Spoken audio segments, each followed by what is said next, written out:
Hello everyone. I am officially in the spooky season spirit. I can't wait to share this week's collection of stories with you. Let us begin and drift together further into Mr. Creep's mind. I'm a park ranger, and in order to survive, I had to make my own rules. Written by Dramantis. I've been a park ranger for a little under 6 months, and I almost quit in my first week.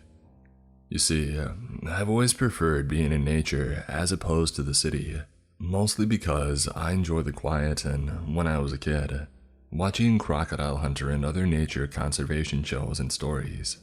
I love animals. The things I've seen and had to deal with, though, I'm not sure they classify as even real. The first night I showed up to work, I arrived 10 minutes early. Man, little did I know at the time, it was the worst mistake I had made on my first day. It's a small park and it didn't need more than 2 rangers on site at a time, but most of the time we just had one. I was greeted by the ranger from the shift before on arrival, and given the rundown of what I would be doing that day. Mostly just hanging out in the information building and monitoring trail and site cameras. Once every couple of hours in the 10-hour shift, I would patrol one of the 4 quadrants the park was divided into. What no one told me my first day is that the night shift park ranger either goes missing or dies within the first week. I found this out later that night, and not from the first shift ranger. After the first 2 hours of monitoring cameras and helping the 2 people that stopped by the information center, I set out on patrol, choosing the quadrant I went to at random. In the end, I decided on the east quadrant, one of the more undisturbed areas of the park. I hopped in the sorry excuse for a patrol car, more like a buggy or an ATV than a car, and headed towards the east quadrant. It was a quiet drive for the most part, except for the sounds of crickets and the occasional owl's hoot. But as I got closer to the east quadrant, I noticed these sounds began to die away, slowly but surely, until all was silent. I preferred the quiet anyway, so these sounds dying away were less alarming than it was calming for me. I had a smile on my face as I began making my round. I expected not to find many, if any, campers in this section of the park, but about halfway through my patrol, I came across a bald man stumbling down the trail. I stopped the car a little ways away from him, weak headlights shining directly at him. I pulled out my flashlight and hopped out of the car, approaching the hobbling man. "Excuse me, sir, are you alright? You don't look that well." He had stopped, dead in his tracks when I noticed him, but I hardly took notice of it as I approached. The only thing that struck me as strange was the fact that the man had his head tilted down, so a shadow cast across his face. He spoke with a speech impediment. He spoke slowly and deeply, and it sounded like his mouth was stuffed with bread. "Ranger." He hadn't moved a muscle, and I never saw his mouth open as he spoke. It struck me as odd, and I stopped with a little bit of distance between us. The injured-looking man hadn't moved at all since I had spotted him. "You must be the new ranger." I noticed a slight amount of movement in the shadows splayed across his face, and a small amount of noise, like something being sharpened or sliced. I found it odd that this man was able to identify me as the new ranger, but maybe he was just a regular in the park. "I am. Do you need help?" "It's been so long since I've had a meal. Ranger, help me." I had brought along a few protein bars with me, wanting a snack for the shift, and I had brought some along as I didn't know how long the patrol would take. "Come with me back over to my patrol car. Have you been lost out here, sir? Do you need any assistance other than food?" The strange man made no move to come closer. He just stood where I had first found him, stone still. "I am only hungry, Ranger." I stared at him for a few more moments before turning to walk to my patrol car. "Then come with me, I'll give you some protein bars, and after that, I think you should still come with me." I trailed off because at that moment, I felt and heard something behind me, breathing down my neck and breathing heavily. From behind I heard, "Last mistake you'll ever make, Ranger. Now I can eat." I heard the snapping of bones from behind me as the strange man slammed into my back, winding me and knocking me to the ground. I tried to catch my breath and scramble up and towards my patrol car, but with surprising speed after such a forceful blow, the man put all of his weight onto my back. I heard a guttural sound coming from the man behind me, and felt a slimy smattering of something wet drip onto and soak through my uniform. I had begun to recover from the blow to my back, and I noticed I still clutched the flashlight in my hand. I took in a sharp, quick breath, bracing myself as I twisted and swung wildly, connecting with the butt of the flashlight to something as his foot slid off my back. I took a look up at the man and noticed the most horrifying image I had ever seen up to that point. His mouth hung open in the most inhuman way, and rows of long, needle and saw-like teeth, the number of which was impossibly large. Drool dripped from his mouth, and the sickly sweet smell of rotting flesh and death assaulted my nostrils. The man was posed like a tiger ready to pounce as I stared at him, but the longer I stared in horror at this monstrosity, the more I noticed that he wouldn't move a muscle. The creature in front of me snarled as I began backing up slowly, scooting my way across the ground towards the patrol car. "You got lucky this time, Ranger. I'll get ya. Next time, you come to this place, just like the last." He made a noise, and an unearthly noise like stones grinding together mixed with the call of a wild animal. Something about his face gave me the impression he was amused, like he was laughing. I got to my feet and kept eye contact as I opened the door to my patrol car and climbed inside, trembling and struggling to get the key into the ignition as I stared at the creature. I noticed he still didn't move if I blinked, so luckily I didn't have to strain my eyes, but multitasking and spatial awareness were already not my strong suit.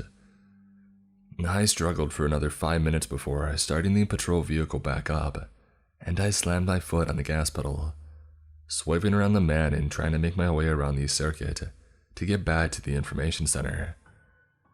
The haunting laughter of the creature followed me as it echoed throughout the forest. I feel like he let me go on purpose. It's like he got bored of easy kills and now he wants to hunt me. I hastily completed the circuit and made it back to the information center. This thing had told me that he had taken out other rangers in the past, but there's no mention at all of anything like him in the park. So as soon as I made it back to the information center, I began to write out a list, a reminder for myself and the next ranger after I quit this place, because at the time, I convinced myself I was going to be able to quit. I took a sheet of printer paper from the machine and began writing. Rules to survive the night shift. Rule number 1. Never break line of sight with the bald man with the strange lisp.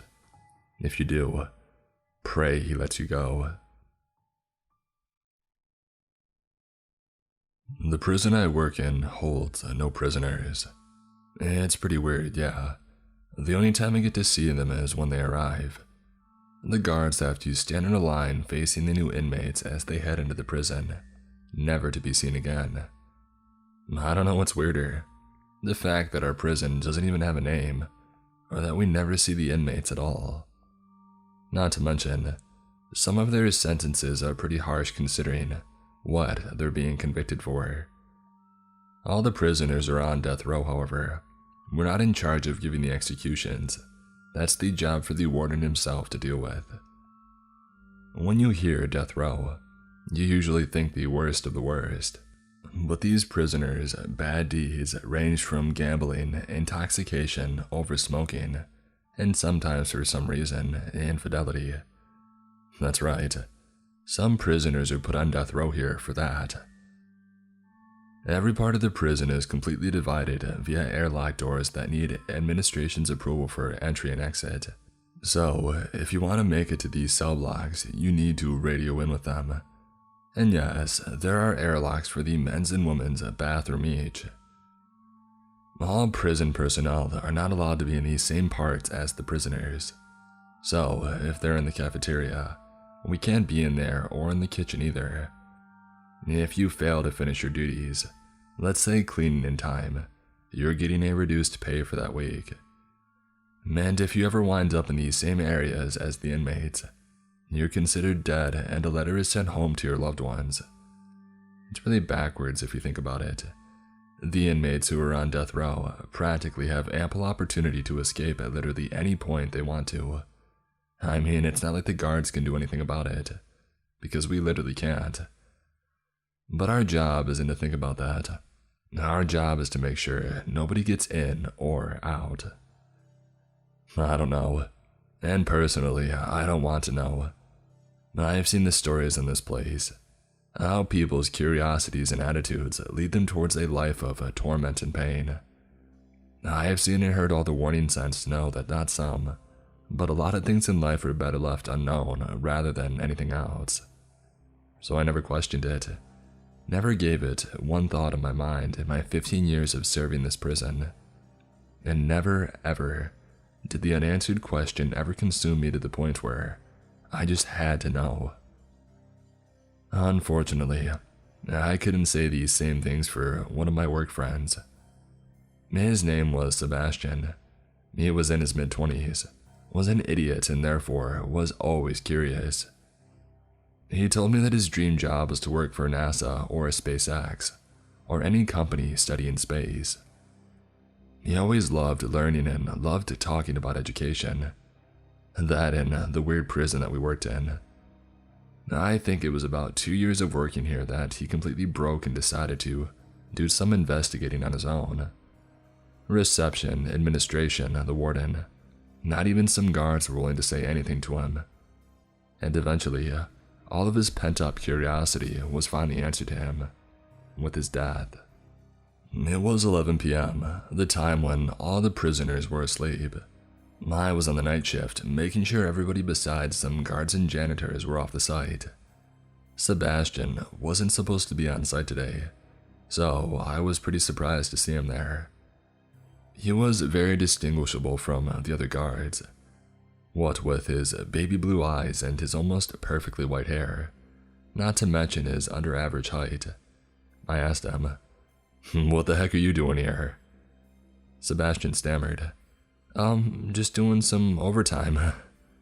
I knew that it was BS and he did too. We didn't do overtime at this nameless prison. He knew that I knew it was baloney, and so I told him, "Follow me outside, come on," and he complied. We walked together from the indoor courtyard to the indoor gym, to the indoor administration, where he was given a stern talking to by the head of security, and eventually to the outdoor area, where that son of a gun tased me until I blacked out cold. I was awoken by the head of security, where he told me that he had climbed into the vents, what with his small stature and all. And my job was to track him, and he was moving fast and I was the only one who knew him really well. The administration gives me permission to check every single part of the prison. I only asked to check these cell blocks. They told me that I was a goner because that was where all the prisoners were being held. I told them that Sebastian would be there, or I would quit tomorrow morning, and they let me through. I ran as fast as I could, from the indoor administration to the indoor gym, through the indoor courtyard to where I was stopped by an airlock. I radioed in with the reception. What the heck? I thought I just said to let me through to the cell blocks. The only reply I got was static. I told them otherwise. said a deep voice behind my back. I turned around and saw a man wearing a two-piece business suit and pure Damascus 14-karat gold sunglasses.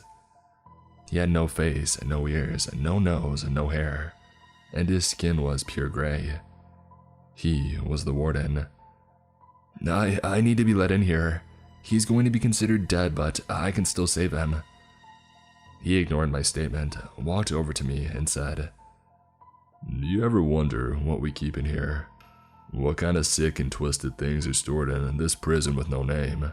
What kind of people come in here with deeds so vile that you just want to take them out yourself?" Just as he had finished talking, I heard yelling from the other side of the airlock. "Help me! Open the door!" I looked through the window to the airlock to see a faint silhouette of a man. The warden continued on. "Well, we don't house inmates in this prison." As the screaming man came running at full speed towards the airlock door, I saw a horrific sight. "We house wolves." The screaming man was Sebastian. Half of his face was gone. I could see his skull, his left eye was missing, and his other eye was crying red. He was begging to open the door, all while me and the warden stood there watching him. One man stood in defeat, the other showed no emotion, not with his stance, not with his head, not with anything. "These wolves," the warden continued, "are the addictions of man. Smoking, gambling, killing, yes, even sex. They're all here as the beings they really are, wolves slowly chowing down on their prey." Suddenly, a pair of 8 footsteps came even closer and Sebastian slowly stopped yelling and started to just cry, as he realized that his only hope had abandoned him, symbolized through the warden walking away from the airlock. The last thing he said to me was, "When you're done here, you're fired." I ignored him and watched, as Sebastian stopped crying and began screaming, not for help, not for me or for the warden, but in agony and pain. He was eaten alive from the bottom up, by the wolves of curiosity. My grandfather served in the SS. He left me something odd after he passed away. Written by Emperor D-Man.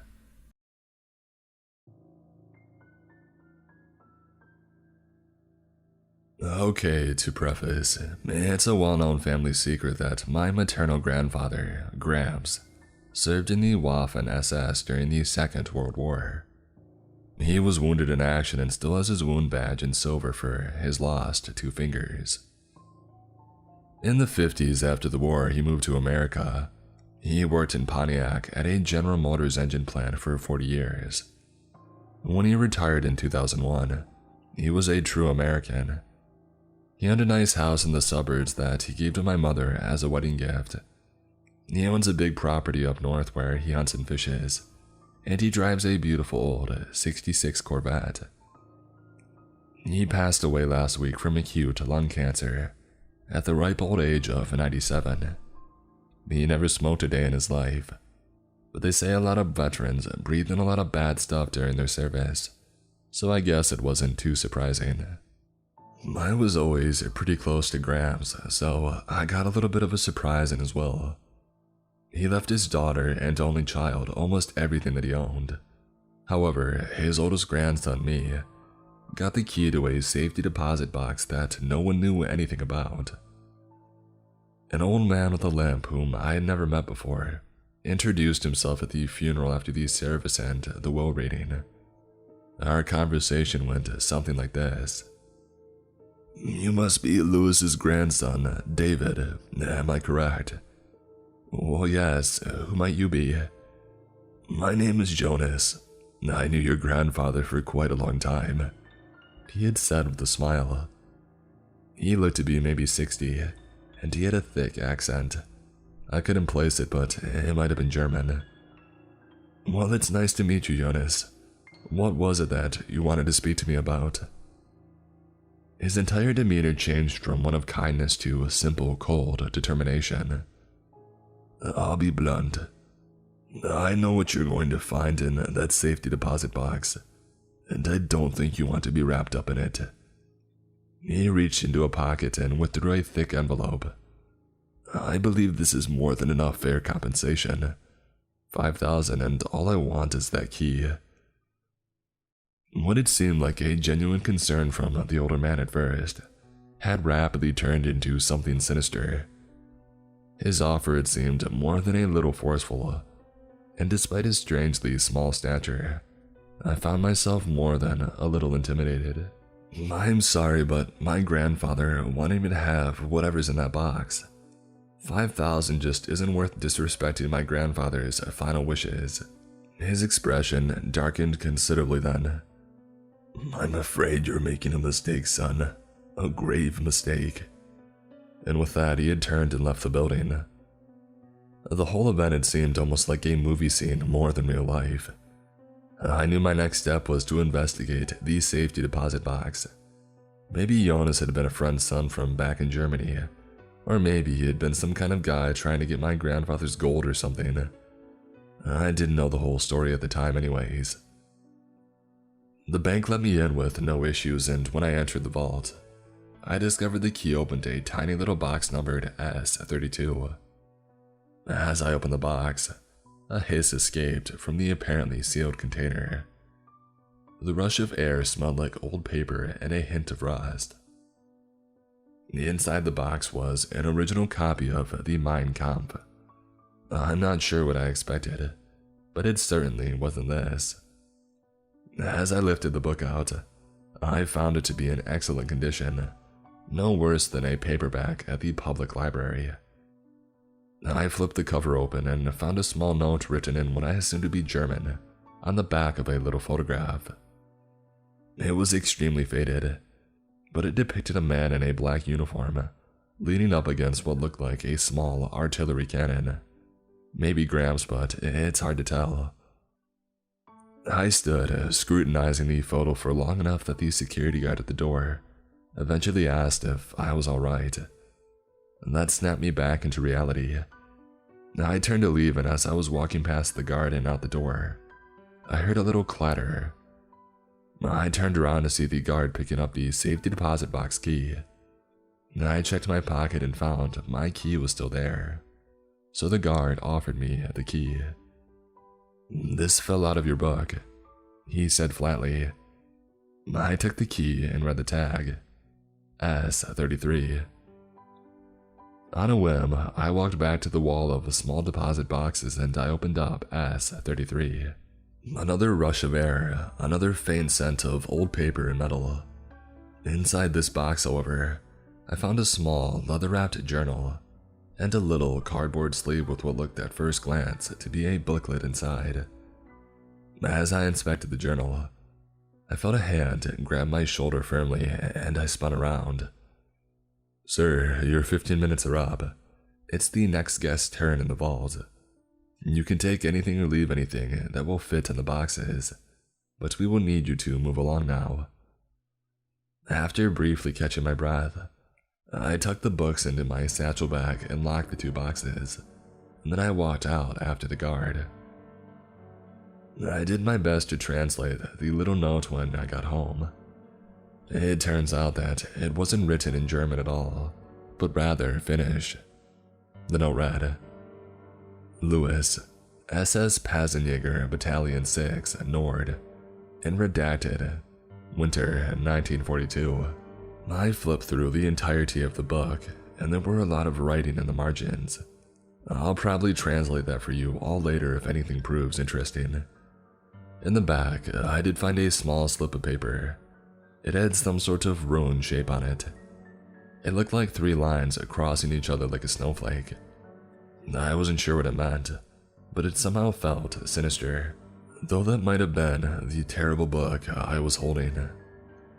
The small cardboard sheath held a tiny booklet. On the front, the little booklet said, "Soldbuch," with a pair of SS runes above the word. Inside was a picture of my grandfather, along with the identification information like his name and blood type. The last book, the leather-bound journal, was what drew my attention enough to translate first. I couldn't read the German, but after translating, it seemed to start out innocuous enough. The book started out with leaving home. Apparently, he wasn't tall enough to serve in the army, so he joined the SS instead.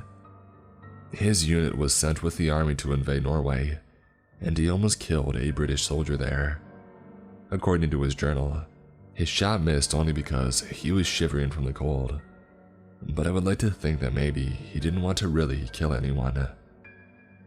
After Norway, his unit was sent up to Finland, where his unit of tank hunters were tasked with stopping Soviet tank attacks across the river. That summer in 1941 was supposedly a beautiful time to be in Norway. Above the Arctic Circle, it never truly got warm, but the forests and the fjords were described as beautiful. Operation Barbarossa, the German invasion of Russia, was more or less just a slow walk for him. The anti-tank guns were slow to move and he didn't see much fighting at all. When the fall rains came, and the guns couldn't be moved thanks to the mud, his unit was put up in a defensive line in the forests around the Russian town of Zapoljarny. Daily life in his unit consisted of lots of sitting around in the growing cold, cleaning and re-cleaning the anti-tank guns, and patrolling the forest around the river that they were stationed by. When it gets interesting is in November of 1941. Now I can't read the German to translate it myself, but I'll try to make the Google Translate as readable as possible, while keeping it as faithful to the original as I can. November 3rd, 1941. Freezing today. The wind was broken by the trees, but we can hear it overhead. Our sentries brought in a group of Finns escorted by some Finnish ski troops. They were just normal people. They said they lived in a village that was destroyed deep in the forest. The people described a fierce attack in the night by the Soviets. What these ski troops described sounded like an artillery strike, but we have no records of such a strike. It trickled down through the ranks that there might be such Soviet self-propelled guns in the area, so they decided to send us, the tank hunters, to investigate. Lieutenant Zimmerman decided to send 4 gun crews, numbers 4 through 7, plus the Finnish ski troops to act as translators and maybe do some scouting for us. There's not much of a dawn anymore, as the sun doesn't rise as much in the sky, just somewhat lightens, but we leave in the morning. November 4th, 1941. Bitterly cold again. Moving barely keeps you warm. Exposed skin turns red and then white in only minutes, and then it loses feeling. The horses are bundled as tightly as we are, but I fear they don't have long. Something about the forest just scares the horses. The Finnish troops say that there are wolves around. They spotted tracks and found a carcass of a caribou. I've known horses my whole life, and the wolves of Silesia never scared horses so badly. And because I've always liked studying language, I have spent some time with the Finns to try to learn. As we sat around a fire talking, I noticed one of these smaller men looked particularly young. I asked the Finns commander, only to find that the man in question was in fact a boy of 13. His entire family had been killed during the Winter War of 1939 to 1940. He had been hunting in this very forest at the time. The unit commander had only accepted the boy after he had stalked the ski troop over 100 kilometers through the treacherous forest and heard the boy's story. He wouldn't allow the boy to see combat after all. He was just a child, but the boy was allowed to follow along and hunt with the men. I tried to speak to the boy before I left, but he wouldn't even acknowledge that I was there. Strange folk, the Finns. November 7th, 1941. It was bitterly cold again this morning. The sentries seemed to have shirked their duty as they are nowhere to be seen. We camped in 2 places to avoid an artillery strike destroying all 4 guns, but there was no smoke coming from the other camp, which is strange. After investigating, we found the other camp a mess. Men hacked apart in their tents, with various parts simply missing without a trace. The tents themselves were slashed and burned. We never heard so much as a shout, let alone a gunshot. The guns' numbers 4 and 5 were untouched, but their horses were in the same shape as the men. Lieutenant Zimmerman was found, or more correctly, what was left of the lieutenant. Most of his legs were gone, as though they had been torn off by something with teeth. Perhaps the strangest part, though, was that in one hand he held his bayonet, and in the other a scrap of fabric. Not Soviet uniform, but rather the rough spun fabric of the Finnish ski troops' cloaks. A quick inspection found that none of our 7 Finns were missing part of their cloak, so they were all cleared, but resentment was quick to form. I may be the only one to notice, but the boy of 13 was nowhere to be found. It's worth noting that a few pages were torn out here, and unfortunately, it looks like those entries are lost forever. November 10th, 1941. At least Command was right. We found these Soviet self-propelled guns, but they were just like our own camp. The men were hacked apart and their tents burned. The vehicles were in perfect working order though, just some snow on top of them. The whole site looked to be maybe 3 days old.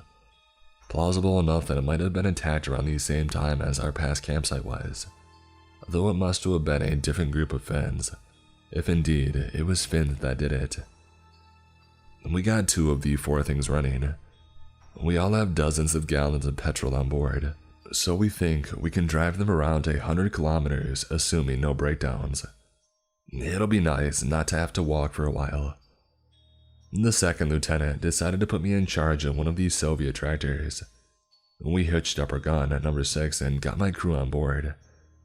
We can only fit 3 inside the warm casemate, a driver, a gun loader, and a commander. So 3 will have to ride on the outside, at least for now. The Finns flatly refused to ride and decided to ski alongside. The boy still hasn't returned and I'm starting to worry about it. The Finnish commander simply wouldn't acknowledge that the boy was ever there, though some of the other troopers would give me sideways glances when I asked. This entire situation seems very strange, more so even than the brutal attacks. November 11th, 1941. The boy returned this morning. He was just there, sitting around the Finnish campfire. No one else seemed to notice that there was anything strange about his presence, nor did they notice the tear in his cloak. We found the village today, another group of torn-apart Soviets. This group was small and their gear was ragged. Maybe they were survivors of the other group, maybe they were deserters, I really don't know. What I noticed though was that one of them had a knife in their cold, dead hand. They also had another scrap of cloak fabric. I hid this from the others. I don't really know why. Maybe I just wanted to keep my own fear from spreading. Or maybe I knew deep down that there was nothing we could do about it. I caught the boy looking at me from time to time. November 12th, 1941. The other house burned down in the night. The remains of the men are just bones and ash. Even still, we could see these spots where their bones were scarred, as though by axes or another blade. They must have been ripped apart in their sleep. With the second lieutenant dead, I'm in charge now. We need to get the heck out of these woods. November 13th, 1941. The paranoia is getting to everyone, and Schmidt broke. He just started waving his rifle at anyone who came near. He refused to get back on board the tractor, and when he started shooting at us, we had no choice. He took 4 bullets before he went down. I can only pray that my shot was not the one that stopped his heart. We had to press on. It's getting even colder at night, and the sun doesn't rise of course, but even the faint light we see, it tells us that the day is gradually getting dimmer. Schmidt was the most veteran among us. He always said that winter in the mountains is the worst thing in the world. I guess he didn't want to spend winter in this place. It's darker again too. The fire barely seems to illuminate beyond itself. Where once the fire threw warmth and light in a 5-meter ring, it now barely illuminates the man opposite of you. There were 28 of us, and 7 Finns plus the boy. Now, there are only 6 and 3 Finns. The boy is gone again. November 14th, 1941. Only one of the Finns returned today. The 3 went to scout ahead of the vehicle, but only one came back. He was mauled badly. His right arm was gone and he had a deep cut in his chest. As the only one who could speak any Finnish, I tried to translate, but it was almost unintelligible. Our medic wasn't able to save him. In a fit of pain and suffering, all he said was, "Please, please, Jonas, no." We're being watched now, I'm sure of it. Why he didn't stop at us at the outset of this cursed journey, I might never understand. All I can hope is that he believes the rest of the division will be too much for him to defeat. We will be making our way west as quickly as possible. I don't think we can outrun him. There were more pages torn out here. November 17th, 1941. The banging doesn't end. I don't think he understands that the vehicle is armored, but he won't stop banging. We've had to drive so slowly due to the closed trees that we're barely making walking speed. All of the hatches are shut, and the tractor reeks of 3 days of crap. But if we open anything to clear the air, he might get in. The banging won't stop. It just won't. Always the banging. November 19th, 1941. We're out of fuel. There's no hope now. The vision slits see nothing but trees all around. We can't get the extra fuel off the back of the tractor, and we can't move the vehicle without fuel. I think we might have to fight it. November 20th, 1941. I got them. My hand is still bleeding as I write, but the nurse might take my journal from me, so I must write it now. We tried to fight. I don't know what other choice we had. We had rifles, but the boy had claws and teeth. We riddled it with bullets and bayonets, and I even managed to lob a grenade at it. And I think I managed to hurt its leg because it limped into the woods and didn't follow me right away. I paid for that with 2 fingers off my hand. No one else escaped. I can still feel its eyes watching me, the one who made it away. And the banging, I can still hear it. I can still hear the banging. I jumped and sheepishly grinned. Someone was simply knocking at the door. Unnerving as it is, my grandfather must have written this silly thing to pass the time. There's simply no way a little peasant boy from Finland could have killed 30 men, much less have traced my lineage to find me. What an absurd notion. The bottom of the ocean is unexplored for a reason. Written by Webb Slinger.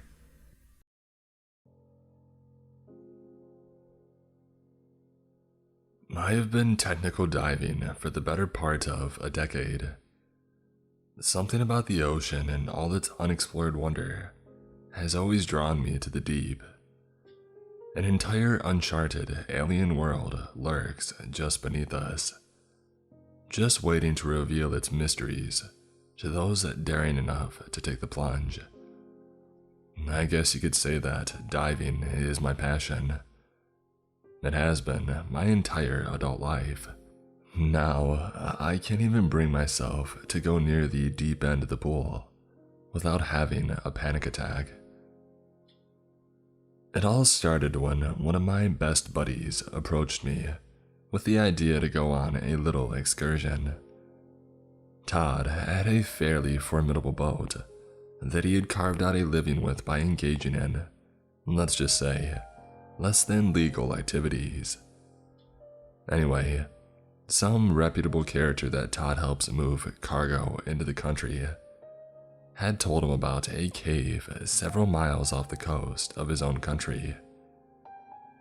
Truth be told, no matter how much time I spend on the background of how we found ourselves 100 feet below sea level. I'll still never understand why or how I agreed to such a misguided idea. It hardly matters now, though. At 99 feet below sea level, the pressure on your body normally felt by the atmosphere is quadrupled. The sunlight feebly attempts in vain to penetrate the blackness. Darkness rules there, and creatures of the dark are all that inhabit it. I checked my depth and air pressure gauges, and looked up to see Todd hand signaling me to follow him to the mouth of the cave. I flutter-kicked silently forward, floating just above the seaweed and silt-covered ocean floor, taking in as much of the world as my low-profile, narrow-lens mask would let me. When we reached the mouth of the cave, Todd dropped to the floor and clipped his line to a formation near the entrance. This is a very important step in cave diving. That line was our only way back out of the system. I held my light on his hands while he worked, but my gaze drifted back to the mouth of the cave. The darkness was just as oppressive as always, but there was something strange. I couldn't put my finger on it at the time. The ominous black maw was somehow more intense than it should be. And then I heard it. A low-pitched roar from out of the deep. A thunderous echo sounded from so far below. It was a whisper by the time that it reached us. That's the strange thing about your hearing when you dive that far down. You don't just hear, you feel. You feel it in your chest, in your bones. The noise echoed through me, and I felt my stomach drop. We hadn't come this far for nothing though, and we dutifully pressed on. Todd held the line and made entrance first, and I followed behind. My hand trailed along the line as it unfurled. With graceful strokes, we kicked only about 30 to 40 feet into the system before my light caught a silver glint out of the backdrop of darkness and neutral-toned rock formations. Todd signaled that he saw it as well, and we stopped. Kicking myself over to it, the narrow beam cast itself on the object.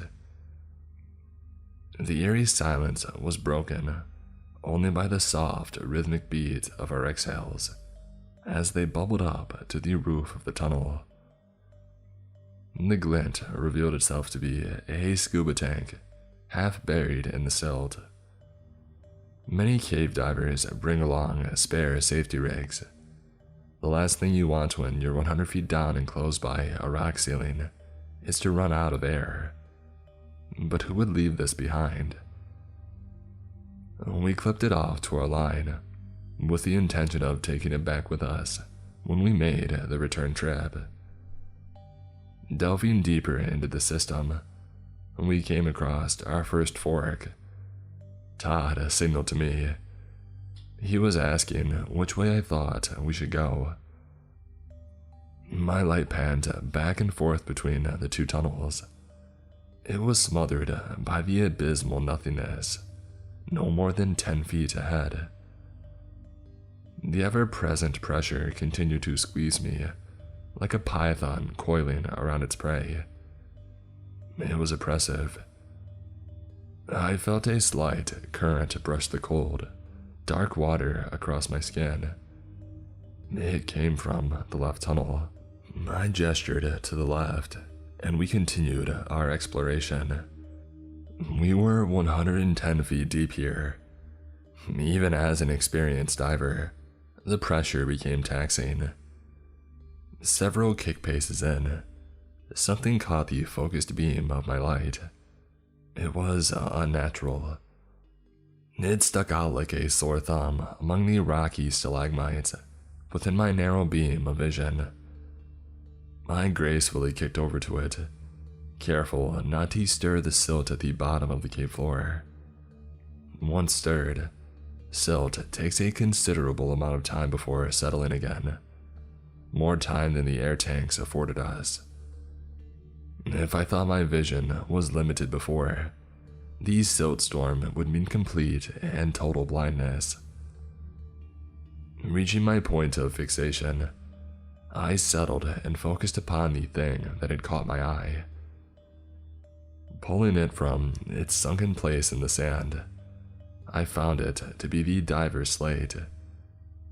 Divers can't communicate verbally underwater, so what can be signaled through commonly recognized hand motions, divers will write on a slate and pass it to one another. Shining my narrow beam onto its surface, I made out the hastily written words.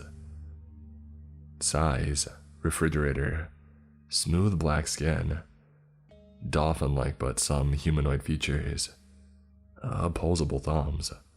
Chilled, I passed the slate to Todd, who read it and after glancing warily toward me, tucked it away in his gear pouch. We pressed forward. As we neared the end of the tunnel, the walls began narrowing until they pressed against my shoulders.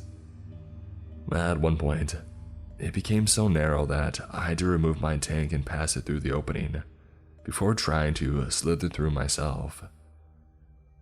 For a brief moment, I became stuck. The familiar panic set in.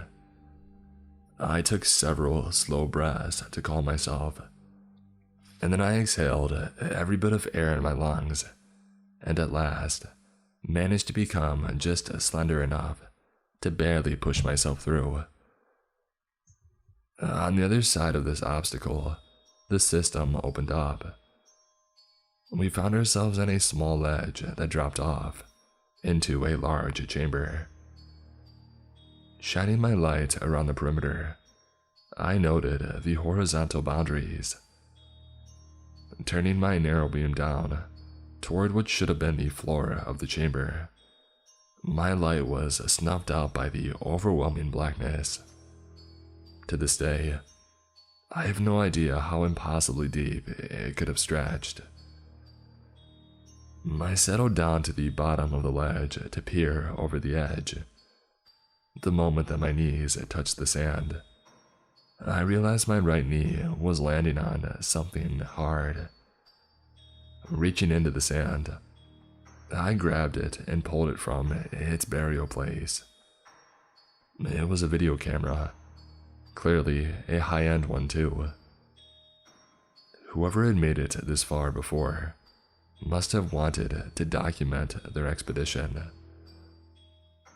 Fumbling with the buttons, I switched it on and positioned my light on the playback screen so I could see the last recorded video. The video started, and I recognized the site of the obstacle that we had just pressed our way through. The frame reached the end of the ledge that we now found ourselves on, and then began panning around the room. It's eerie to watch a video underwater. With no sound, it had all the effect of a silent horror film. The deja vu sense I had seeing the surroundings that I was currently in, it didn't put me at ease. The frame then panned down to the bottom of the cavern and back up from the abyss to rest in the figure of a diver positioned next to the cameraman. Clearly, it was the dive buddy of whoever was shooting.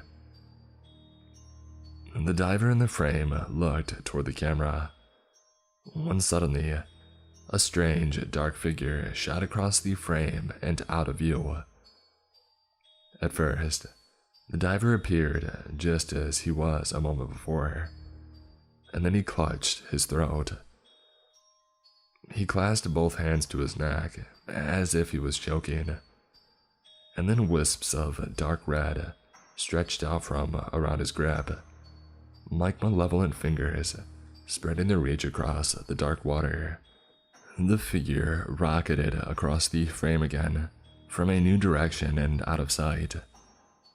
The diver's mask and regulator were gone now, and so was a large, haphazardly torn portion of his face. The camera frame shook in obvious shock as the red swirled violently, dyeing the water in view.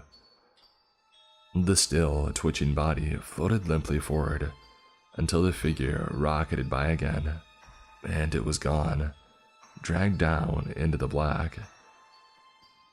The frame peered over the ledge until it was smacked violently and the screen turned black. Out of a silent nothingness, a roar exploded into being. Startled, I dropped the camera.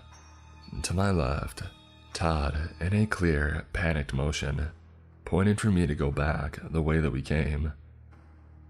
Kicking with all of my might, I made it back to the narrow passageway and began the arduous task of shoving myself back through. Barely making it through the obstacle once again, I turned to help Todd. He passed his tank through to me and I grabbed it. He fit his head, then his shoulders through in a panicked hurry. His body filled up the entirety of the passageway, and I could only see his head poking out through the rocks. But before he could gain any more ground, his head jerked in a sickening way. Bubbles exploded from his regulator as he screamed out in pain. Red seeped through the opening and began staining the water all around us. Helplessly, I tried to tug him through, but as I pulled, I felt something pulling back the other way. Todd's regulator flooded the chamber with purged air bubbles as his screams of pain propelled them violently toward the roof of the tunnel. The regulator dropped from his mouth, and his head dropped lifelessly down. Horrified, I realized whatever that godforsaken thing was, it was on the other side. The lifeless corpse of my friend was the only thing barring it from pursuing me.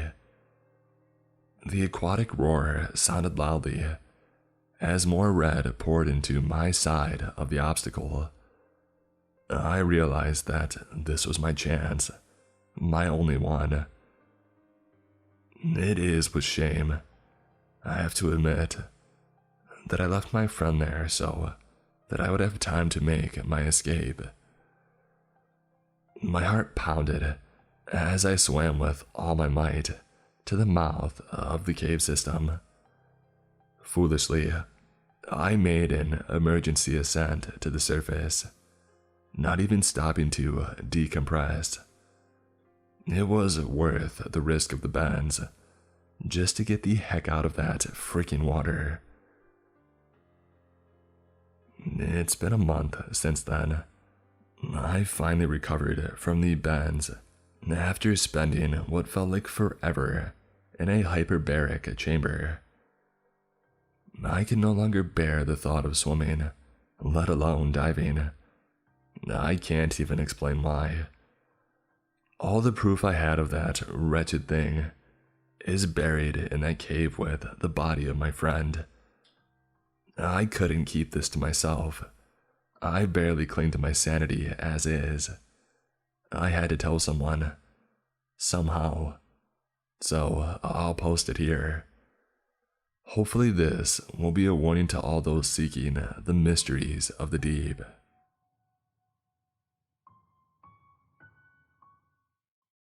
The case that made me give up being a private investigator. Written by Toucan the Rapper.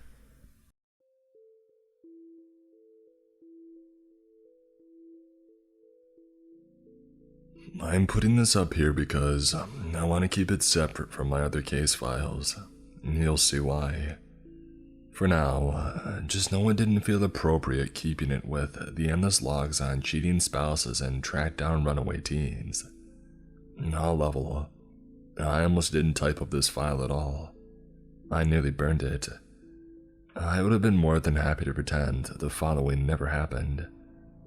I changed my mind because I figured that if I had stayed silent, somebody else might accidentally go poking down the rabbit hole. So yeah, my story. What you're about to read took place back in the early 2010s. I didn't know it when I signed the initial contract with Hannah Bachstad, but it was the last case I ever took on as a private investigator. Something about the whole gig didn't feel right after. I don't think you'll blame me for moving on to my current career as a debt collector though. It started out routine enough. I got the call on a Monday morning while I was groaning away a hangover and the steam from a piping cup of black mud. London is a big place and I'm good at finding people in it. My caseload was never slim, let's put it that way. The phone ringing first thing on a Monday wasn't unusual. The nature of the case is what excited me enough to put it on the top of my schedule. The caller was Hannah Bachstad, 56, from Hackney.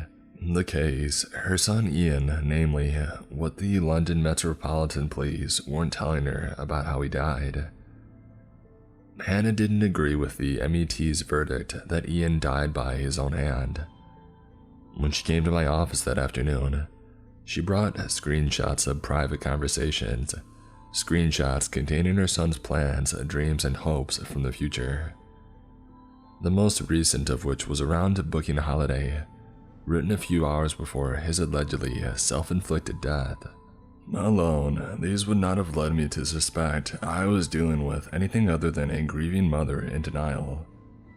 But then she showed me the photos that she had sneaked of his body when she had gone to identify it. Sure, Ian was covered head to toe in deep cuts. His nose was broken, and his body was covered in dirt like he had been sleeping in a dumpster. It was the body of someone who went through a lot of emotions and hardships in their final moments. I agreed with Hannah Bachstad though. This wasn't the body of someone who showed themselves out of the land of the living. Folk who choose their own ending don't die with screams on their faces. Ian was found about 3 days after his death in a car park behind a warehouse. There were drugs in his system, and not at the levels that should induce dangerous behavior or overdose. Hannah's research had been thorough, and I had tailed enough junkie kids to confirm the chart she showed me didn't show anything more than a 19-year-old kid, putting a little extra kick in his weekend. The cuts and negligible levels of party favors in his system are what led the MET to rule self-murder. To Hannah's delight, I disagreed on both fronts. The wounds couldn't have been self-inflicted. There were too many inch-long cuts in hard-to-reach places for Ian to have made them himself. And there were also hundreds of them.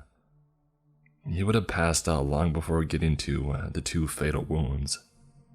They were also far too straight, far too precise. Ian hadn't been found with a blade, so the ruling was that he had used a broken glass. I've been in enough bar fights to know shards of glass can't make cuts that perfect. The big question, though, was this. Ian Bachstad's body was filthy and covered in lacerations. So, where was the red? The Met weren't being honest with Hannah Bachstad, and I promised her that I would find out why.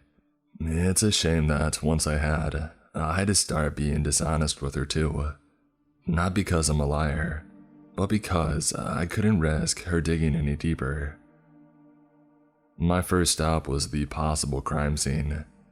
Ian had been found by a homeless guy on an abandoned industrial estate in Bethnal Green. Turned out to be a waste of an oyster swipe on that initial journey at least. The Met had already picked the place clean, and a week's worth of the city's background motion had long since washed away any evidence that they may have missed. I figured that this would probably be the case before I got there though. I needed somewhere to begin, and on my usual runaway broad hunts, visiting the last known location was a good way to find that first trail. So yeah, I didn't waste too long at that empty car park the first time that I went. The second time, the time that I woke up there, is a different story. We'll get to that though. At the time, I had no reason to be suspicious.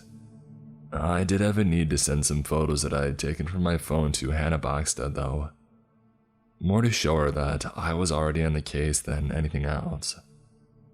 That's why I ducked into the shadowy internet cafe / money transfer point across the road from the vacant lots of empty warehouses and abandoned cars. The cramped, poorly lit room was busy. 2 beefy blokes behind the counter and a dozen or so scrawny guys hunched over keyboards, crammed into a room built with no more than 8 occupants in mind. They had a nervous look about them. No one made eye contact, not only with me but with each other. They were all working in silence. All I could hear was the whirring of towers, the tapping of keys, and the buzz of the fat blue bottle making drunken loops around the ceiling fan. It wasn't until I sat down and booted up the aging Windows 98 that I noticed the lack of speakers. None of the £8-an-hour PCs had them. They weren't even blaring tinny, badly tuned local radio from behind the counter either, a distinct oddity in London. The towers were also missing headphone or aux jacks. The audio cable slots of both mine and my neighbor's computers had been crudely melted closed with a lighter or a small blowtorch. I wish I had been curious enough to investigate this further. I had saved myself a lot of hassle later on. As it was, I just shrugged and emailed the new crime scene photos across to Hannah Boxstead, shrugging off the massive red flag as one of life's little weird moments. My second line of inquiry was the list of Ian's friends provided by Hannah Boxstead. One of them, a lad based in Elephant and Castle, agreed to meet me. An aspiring solicitor named Asim Anand, a now former classmate of the deceased. I was surprised to find Asim Anand was as eager to meet me as I was him. He had been with Ian on the night of the latter's suspicious passing. He had video evidence to prove it too. After some brief introductions at his ENC flat, mine clipped it impatient, his shaky and hushed, showed me a series of clips on his iPhone. I'll spare you the red herring. The illegal rave Asim and Ian and a handful of other future lawmakers had visited that night wasn't in the warehouse that I soon would wake up outside, covered in my own sweat and gibbering like a madman. It was a similar, disused unit about a mile away, one that was regularly used for such underground events, judging by the intricacy of the sound system and lighting rigs visible on a small screen. The first few videos were normal. Ian and his friends laughing, dancing, and smelling the white powder on somebody's coffee table. It was the 4th video that made the color drain from both mine and Asim's face. It was about 30 seconds into this clip, almost out of shot by the speaker a few feet behind the grinning Asim and 2 girls, that Ian changed. Not started changing. Changed. It was instantaneous. One frame, he was Ian Boxstead, and the next, he was not. In the space of a single strobe flash, Ian went from grinning and dancing to standing stock still. He was so tense and upright that you would be forgiven for thinking someone's lean spirit had rammed an iron rod up and through his spine to the base of his skull. Plenty of the other revelers had twisted, contorted faces. Powders and pills have that effect. That's why I think none of them reacted to Ian's new face with the same gulp and sharp intake of breath as I did. One moment, Ian's features had been locked in a happy, toothy grin. The next frame, they were still in a toothy grin alright, but it was far from happy. It was far from anything. After the switch, the corners of Ian's mouth curled up so much that they almost spiraled in on themselves. The lips between them were stretched so tautly, that splits in trinklets of red appeared within a few seconds. New eyes bulged far further than any chemical could induce. Rings of purple flash surrounded them as they twitched and heaved in the sockets, trying to free themselves from his face. His eyelids folded back and in on themselves, exposing the pulsing veins and capillaries on their undersides. Over the next 5 or 6 videos, Sim showed me Ian standing in the same spot with that twisted grin, from various different angles. No matter where Sim had filmed from, the bolt upright Ian was visible in the background, unmoving for what must have been a couple of hours. Sim had studied the footage well, because it took him pointing out the strange way Ian was breathing for me to notice. Impressive considering I made a comfortable living out of noticing things. Ian Baxted was alternating which lung he breathed out of. Left, then right. Left, then right. Nostrils flaring alternately in short, a rhythmic burst.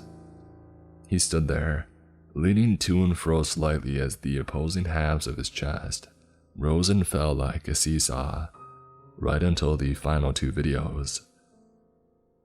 I'm a proud man. I value stoicism. It brings me no joy at all to admit that I let out a high-pitched yelp when, in the penultimate clip, the grinning statue did the unthinkable. It moved. On a trigger known only to whatever mind lay beyond those bulging eyes, the Ian thing turned 180 on its left heel. It marched through a crowd of gurning ravers, moving its legs with stiff but fluid swings like a parading soldier or a 50s lead wind-up toy. Before the footage ended, it was standing in front of a man-sized speaker, face inches away from the vibrating surface. The last footage was of Sim vomiting purple liquid into a bin. Over his shoulder, Ian Baxted was clearly visible.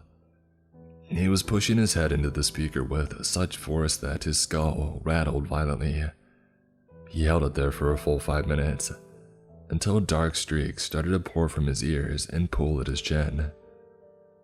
Before the clip cut to black, I was given a brief glance of his broken face.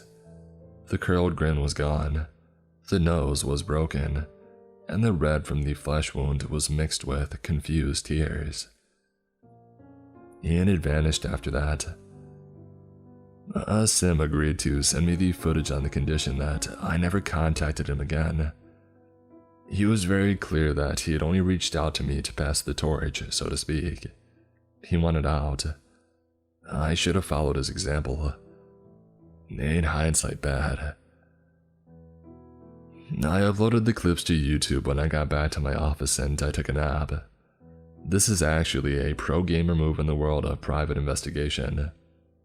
If something is hiding, then they can't resist testing how findable they are. And besides, I had no idea what the heck I was looking at anyway. I was hoping just as much for an explanation of the kind of psychological break that caused Ian's behavior, as I was for another lead. My theory was something neurological at that point, you understand. Something still grounded in the rational, the explainable.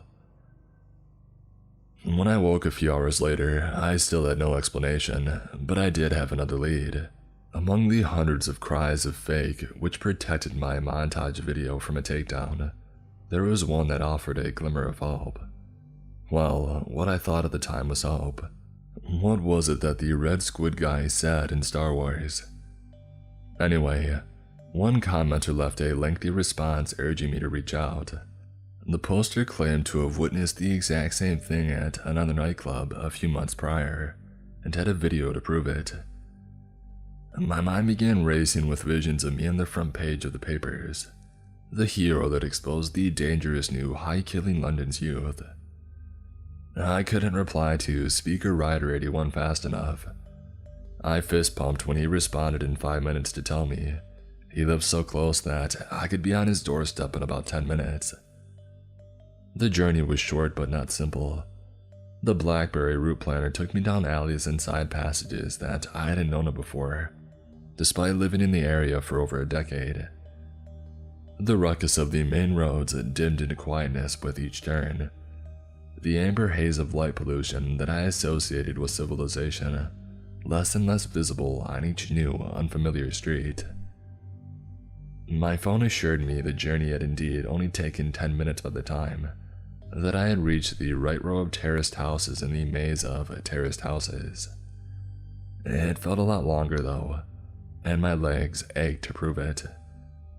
Other than a hallway light on the second floor of the first house that I passed, a bedraggled fox digging through a wheelie bin was the only sign of life.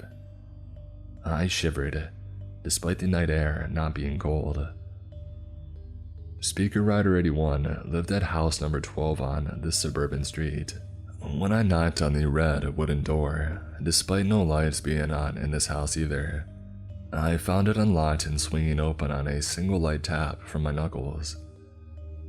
I walked in, half expecting to find signs of a burglary or a struggle, maybe even a squad full of junkies and vagrants. What I didn't expect to find was the cleanest and emptiest house that I had ever come across. The house was uninhabited not just by people, but by anything. I spent nearly 2 hours pulling up floorboards and scouring empty cupboards, determined not to have wasted time on what now felt like an obvious prank. Well, what at first felt like an obvious prank. The more time I spent pulling apart that house though, the more my frantic searching regained solid purpose. Something was wrong with that house, and until I found whatever I was looking for, I couldn't put my finger on exactly what. My first guess was a show home, but even there decked with some kind of furniture beyond built-in cupboards. The house's exterior had been filthy and dilapidated, like the rest of the street. The inside couldn't have been further from this. With the exception of the exposed concrete or floorboards, even the kitchen and bathroom had no tiles or linoleum. Every surface had been cleaned to sterility. Recently too, some of the walls were still damp and the faint acrid tang of bleach was still in the air. What furniture did remain, the aforementioned cupboards and walled-in sinks and bathroom facilities had received the same treatment. They had been scrubbed to look immaculate. I doubt I could have even found a flake of dead skin. Never mind his Speaker Rider 81 or his case-cracking footage. In the end, I gave up and pulled out my phone to call the taxi. A poor woman on the other end of the line had never heard of the address, and neither had her computing system. This was one normality, ignoring lump of weirdness too many for me. I did what I always do when I feel out of my depth. I saw red. My profanity-laden attempts to explain my location were loud. That's why I didn't hear the guy with the cricket bat unlock the front door. When I came to, I was strapped to a chair. The top of my skull ached, and when I moved, I could feel the peeling of dried rat on the back of my neck. I wasn't alone. 3 of the men from the currency exchange internet cafe were standing over me. They weren't around for long though. I had just enough time to start yelling at them, reminding them that I recognized them and knew who exactly they were, when they wordlessly turned and left a single file through a heavy metal door. The room it clanged shut behind was as unsettlingly clean as Speaker Rider 81's house. I knew I must have been moved at least a few miles, because the vents and pipes on this whitewashed brick wall screamed industrial warehouse. The smell of bleach was stronger here, strong enough to cough and gag as I struggled against the thick belts holding me in place. There were other smells too, disinfectant, chlorine, and other detergent vapors that sting the nostrils and burn the lungs. For a moment, I worried that they were gassing me, but when the actual reason for their bringing me here revealed itself, I realized I wasn't so lucky. The only object in the room aside from myself and the chair was a small Bluetooth speaker, standing alone on the polished concrete a few feet in front of me. It was one of those portable jobs that couldn't have been larger than my fist. Only a few seconds after I paid it attention, the green LED indicating a paired connection shimmered into life. The music it played to the echoey room was tinny, a warbly mix that was all treble and no bass. The tune itself wasn't remarkable. It was some pop hit that had been popular that summer. Katy Perry or Taylor Swift, I think. How much these screeching tones made my face itch immediately caught my attention though. I began yanking and pulling against the thick belts, no longer trying to free myself but just a hand to scratch my face. Within a few seconds, the unpleasant scratch across my every facial feature had been twisting them in agony. It was at this point that I stopped seeing red and started seeing yellow. And before I could scream though, there was a click. The glare of the strip bulb cutting out and throwing the bleach-coated room into darkness took me completely by surprise. Surprise that I didn't have long to wallow in. The muscles in my back tensed. The moment the light left, I felt something other than shadows step in to take its place. Something behind me. Some presence that I was as aware of as the leather bolt stopping me from running for the door. I couldn't hear it, but I knew from the growing, prickling replacing the sensation of dry red on my neck that it was taking slow, deliberate steps towards me. I did scream now. A loud scream. A scream even the hyper-vigilant machismo I inherited from my father isn't ashamed of. It was when those screams bounced and echoed off the hidden walls that I noticed they, and the waves of tinny noise from the speaker, weren't behaving right. They weren't reverberating evenly around the room, as they should have been. They were being directed. Every yell, every bar of tinny pop music rushing back past my ears much louder on the return journey. Every sound zipped inward like a passing freight train, pulling behind me either by or into whatever was now gut-churningly close to the back of my neck. The itching in my face had progressed to burning by this point, as had the hot breath on the back of my neck. I wrenched against the belt so hard that rivers of warm redness descended from the new flashes of pain at my wrists and ankles.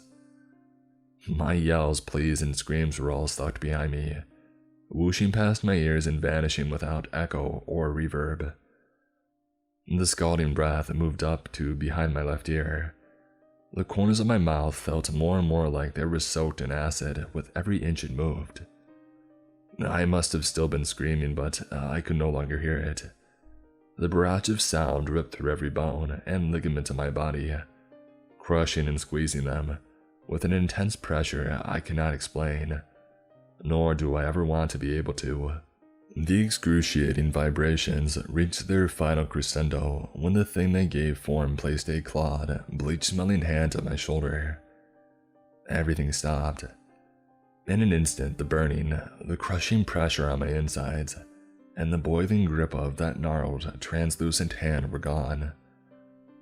That would have relieved me were it not for everything else going along with them.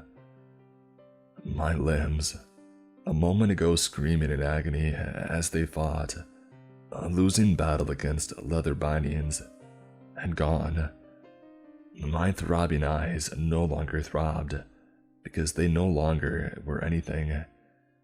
My screaming had ceased because I had no mouth to scream with. I was nothing beyond disembodied awareness, a bodiless sense of dread and wilting sanity, drifting alone in a void. At least, I was alone at first. Once I was aware of my lack of surroundings, things started to notice me. Things that moved and shifted in the dark. Curious things, intrigued by movement in this place, where all had been still since before there was a universe for our star to be birthed in. I could feel, or sense, or know, them circling around me. Their hunger was palpable. It filled the empty space, and if I had lungs, the fear I became would have burst them. I felt the first of these unspeakable presences crash upon me when, for the second time, everything stopped. I could feel tarmac against my cheek. That didn't amaze me as much as the fact that I could feel my cheek, and my face, and my arms and legs and all the other parts that I was supposed to have. They hurt, but they weren't burning. Two good reasons to open my eyes. I was in a car park, by a warehouse. The same car park that unfortunate homeless man had found the even more unfortunate Ian Boxstead's body in. I was naked, bruised, and covered in a few cuts, but alive. As my memories of how I'd found myself like this, and on concrete, started to return, so too did a panic rise in my gut. I ran screaming from that car park in the end, looking up to see the three men from that sterilized room, one of them menacingly holding a cricket bat. Looking down from a window on the top floor was enough. Their message and their expressions were clear. That was a warning. Don't go poking around where you're not wanted. At first, I thought they were worried that I would expose them, but now I know better. I never accepted another case. I shut down my company and all websites and social accounts, but not before crying under a cold shower for 8 hours straight. I've never gone back to Bethnal Green. I don't know if that, whatever happened, is limited to there. I've avoided spending too long around speakers in the years since though, just in case. I told Hannah Boxstead the trail had run cold. What else could I do? She broke down into uncontrollable sobs, and this was when I first noticed that something had changed in me. Her tears meant nothing to me. They prompted no pity, yet at the same time, no annoyance. Emotionally, I was completely blank. It's been the same ever since. My psychiatrist uses words like sociopath or personality disorder, but I know better though. When that thing touched my core in the void, it took something with it. It left me half full, partially empty, missing whatever part of the spirit or soul that allows you to connect with others. It's probably why I do so well as a debt collector. The sight of crying mothers and sobbing children does nothing to me as I break a father's arms over insignificantly small missed gambling payments. That's why I don't want you to go digging. I don't want to risk anyone following me down the rabbit hole. As scared of it as I was, the thing in Bethnal Green has blessed me. It chose me. I was worthy where Ian and the men from the internet cafe were not. It's a burden being there chosen. It's one I wish I had never taken. But now it's mine and I will never release it. Those things in the dark are mine. Their blessing is mine. When I'm ready, I will go back to Bethnal Green. I will turn on my speakers and meet them again. And once more, I will bask in their liberating touch and refuse to share it with anyone.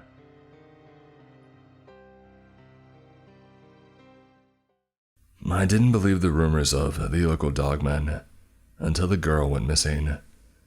Written by 02321.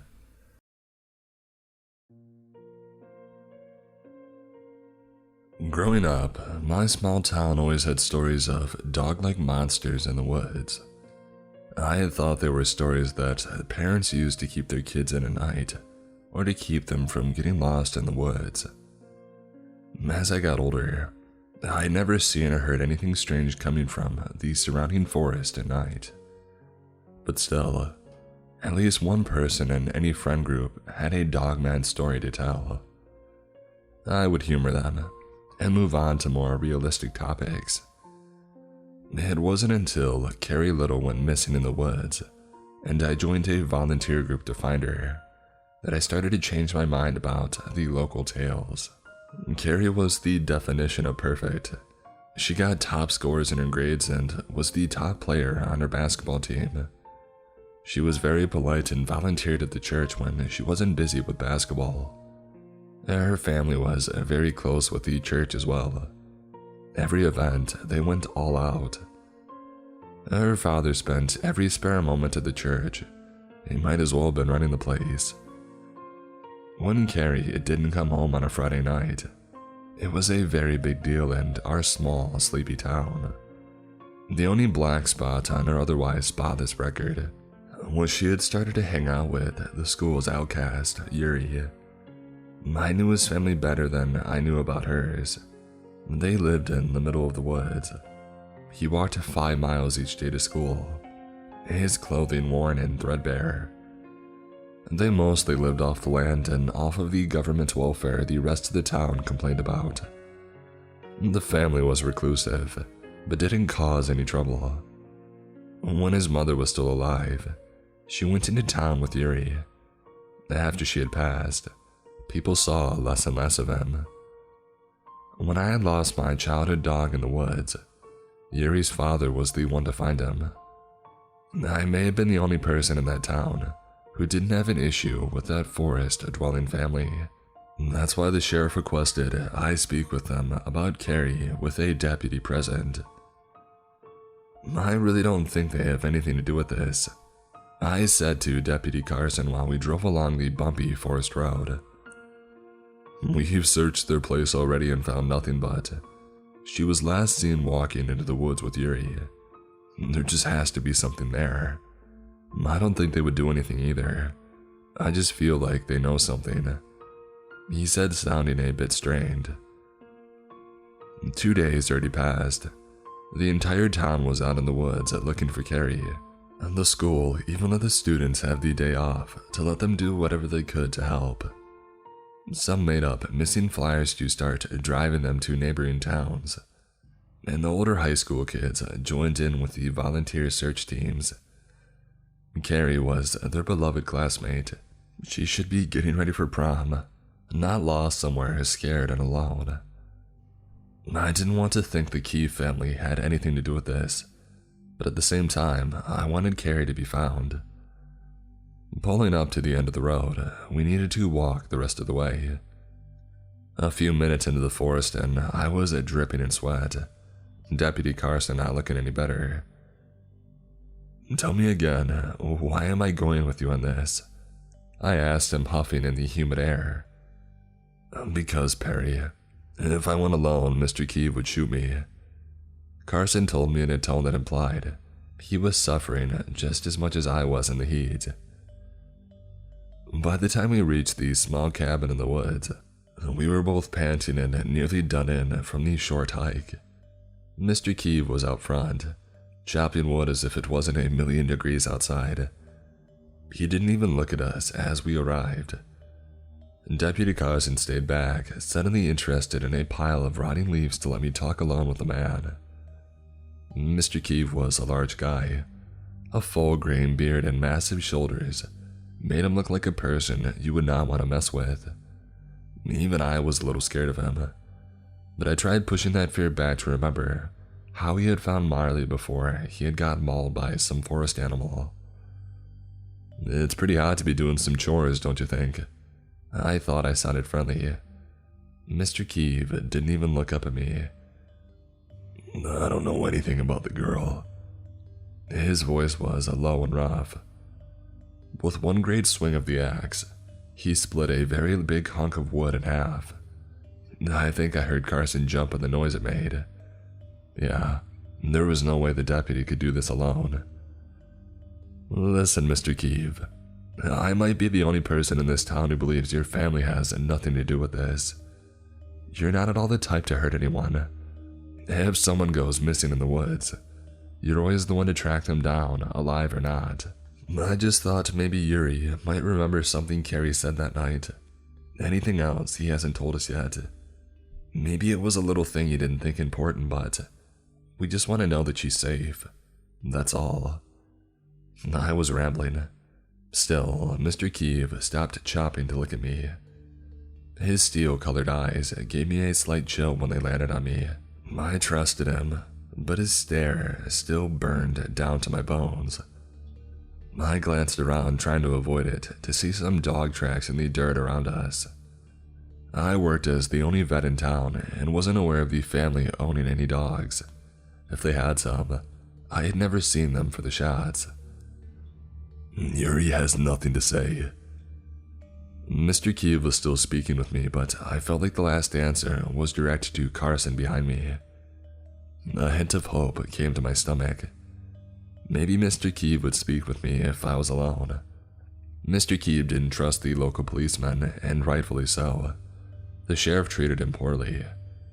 Sometimes bringing him in for any petty crime he could think of instead of putting the effort into finding the real person responsible. With the entire town already looking down on him, it was easy for the sheriff to get away with it. Alright, thank you for your time. Carson gave me a look as I turned and grabbed him by the arm to start to drag him down the trail. I would come back alone later.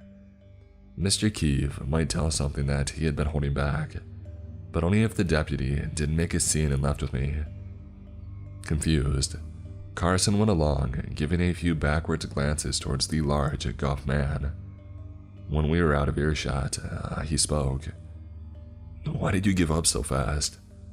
He doesn't like you. If you're with me, he won't talk. Carson let out a sigh as an agreement. In his mind, we hiked and sweated for nothing.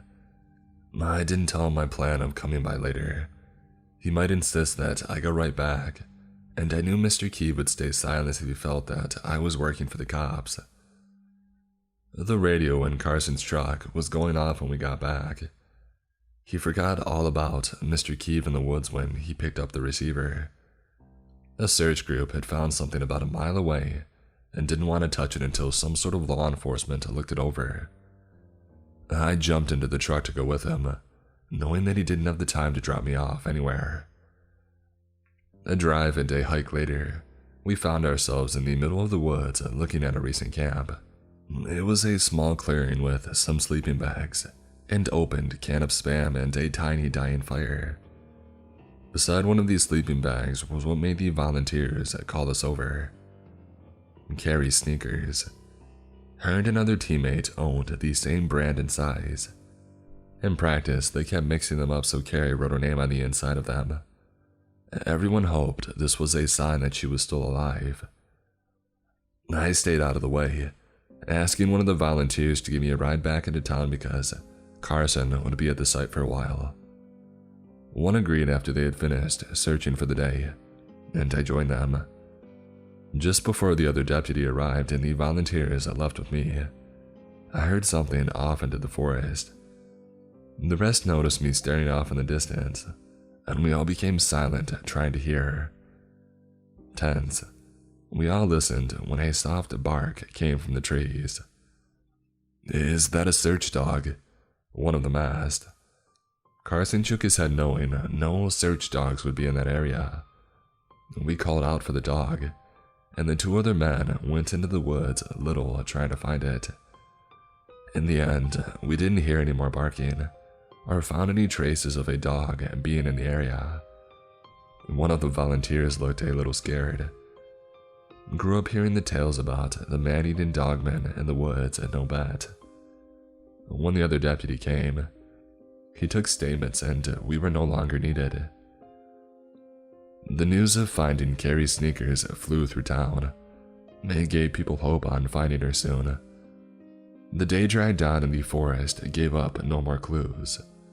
A heavy air came over everyone, as we knew it would soon be the third day of her missing in the woods, and that was not good at all. Before I drove down to the forest trail that night, I bought a 6-pack of beer from the gas station, hoping that would endear me to the odd forest man. It was nearly dark by the time that I arrived at the Keeves family cabin. The front light of the cabin was on. Here I thought the place didn't have any electricity. Before I even finished walking up the path, Mr. Keefe came out, shotgun at his side. "It's just me," I said, holding my hands into the air, six-pack heavy. "I brought a peace offering." Mr. Keefe looked at the beer and then at me.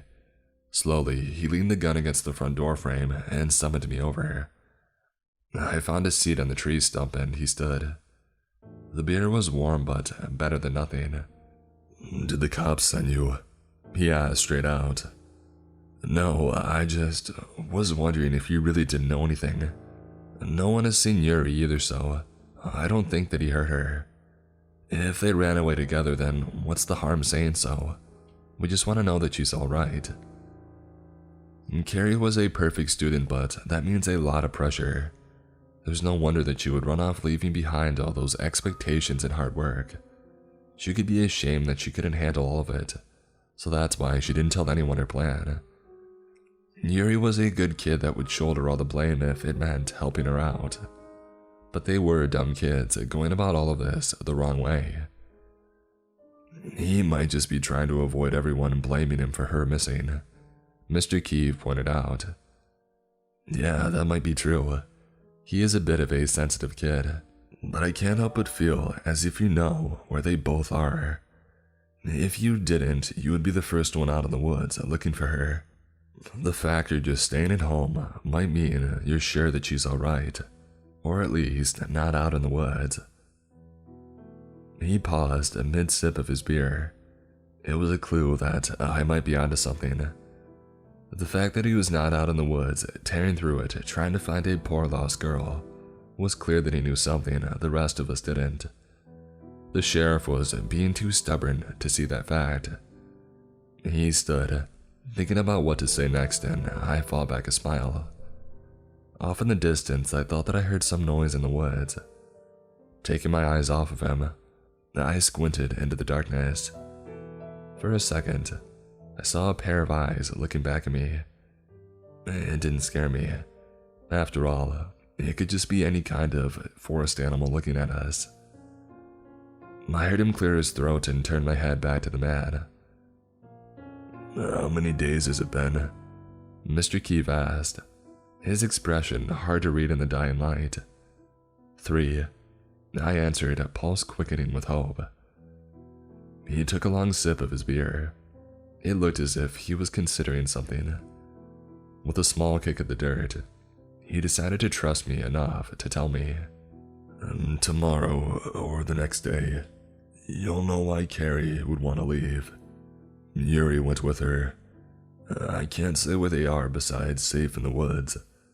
The postal services are slow around here, so that's why it took so long." That was it. It was everything that he would tell me, but it was enough for now. I knew that she went out on her own free will. She was still missing, but at least alive and safe. Yuri knew these woods and could take care of her until they came back. Or when they came back. The look on Mr. Keefe's face made it seem as if he really had lost a son. I dearly hoped those two would return after everything died down, no matter what information came to light. I left the rest of the beer and headed back to my car. Now all I could do was wait. I wasn't going to tell Carson what I had heard for at least 2 days, just in case. If I did, I felt like I would be betraying Mr. Keefe's trust in me. Besides, even if I told him or the sheriff, what else could they do? It wasn't a waste of time still searching for her, and Mr. Keefe didn't actually know their location. But after 2 days, I would repeat what I had heard. In the later afternoon, I found out why a girl like Carrie would want to run off. I met Deputy Carson in a coffee shop, looking shell-shocked. I asked him what was going on. After looking around, he ordered a coffee and led me outside. He leaned against his truck, not even noticing the drink in his hand. "You'll learn about this soon. Heck, everyone is going to. Can you not tell anyone I told you this before the news dropped, though?" I nodded and he went on. "Carrie's father, Kelvin, there is a package that came in the mail for the sheriff. It was a hard drive with all these videos of him. Christ, him and a girl from church. She's young, no one expected this. The sheriff is arresting him now. With all the proof, there's no way that'll walk. I don't understand how no one knew. There weren't any signs. My entire body felt cold. I never would have expected this either. Calvin Little was a saint. At least we all thought he was. Carrie was a hero if she had mailed the proof to out an end to what he was doing. Carson didn't use the exact words about what had happened, but he spouted out enough for me to get the hint. This would be hard on the entire town. Not only on the family of the girl involved, but Carson saw Calvin like a father figure, and he wasn't the only one. A lot of the town did. We should talk to Mr. Keeve again. I think Carrie told Yuri about this and he told his father. He didn't say anything because it would be his word against the most well-liked man in town.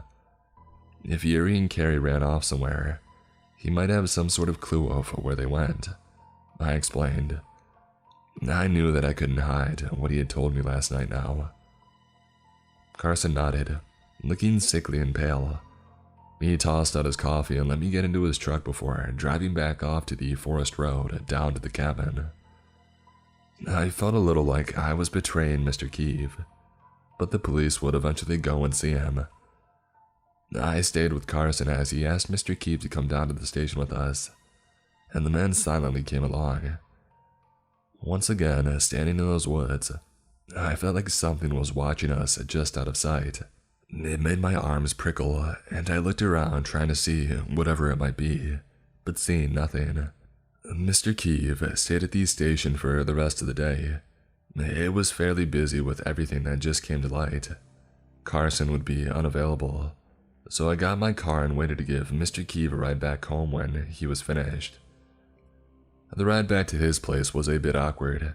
He was silent the entire way, and far too big to really fit inside my car. Stone cold, he didn't move even as my small car had issues going over the bumps in the forest road. The missing girl was yet to be found. I wasn't sure what was going to happen from now on, if people would keep searching for her, if they knew she left because of her father. When we got to the end of the road and to the trail he needed to take back to the cabin, I parked the car, but I kept the high beams on. The air inside the car was tense to say the least. I opened my mouth to say something when I saw a figure walk onto the trail a few feet from the car. Darting out, I stood beside the car, door open, mouth dry. The girl that everyone fretted and looked for was standing on the trail wrapped in a blanket. I thought something terrible had happened to her when I saw her. Red hair a mess, feet bare and dirty. She had a healing bite on her neck from what I assumed to be some sort of animal. Maybe a dog bite, but I wasn't sure. When I took a step towards her, she skidded back, clutching at her blanket. She didn't look like she recognized me at all. "Are you alright?" I asked her, voice hoarse. It sounded stupid to my own ears, but I couldn't think of anything else to say. What on earth had happened to her? A flicker came to her eyes when she looked over towards me. I took another small step forward, hoping not to scare her away. If she ran, I may not catch up to her in the dark. I froze when I saw two flickering red lights behind her. I knew they were the eyes from some sort of animal, but didn't know what animal that lived in the woods with red eyes. "Carrie, come on." Yuri's soft voice came, but I couldn't see him in the dark trees. She turned, and I still am not sure I believe what I saw. In a blink of an eye, I was no longer looking at a beloved missing girl, but a large wolf. My work is a vet, and I've seen enough dogs to know this was no breed man created. It had reddish-brown fur, and the blanket Carrie had just a moment before on its back. The thing was huge, almost as big as my car. I stood, unable to move. The thing looked over its shoulder at me, red eyes and making me blood cold. It was only then that I remembered Mr. Keeve was still there. I turned my head over in a stiff, jerky motion, and I saw him standing outside on the other side of the car. He gave me a small nod and then crouched down. Instead of the man that I knew and trusted walking out from the other side of the car, another wolf came trotting out. Gray and huge, I just didn't think it could be real. Their heads looked wolf-like, but their bodies, they looked a bit off, as if their arms and legs were too long. It wasn't a natural shape. The gray creature met up with the reddish one, and they both darted off into the dark woods. I collapsed on the spot, unable to stop them, or able to do anything at all. As I sat there, my mind slowly started to work again, and I heard some howling off in the trees.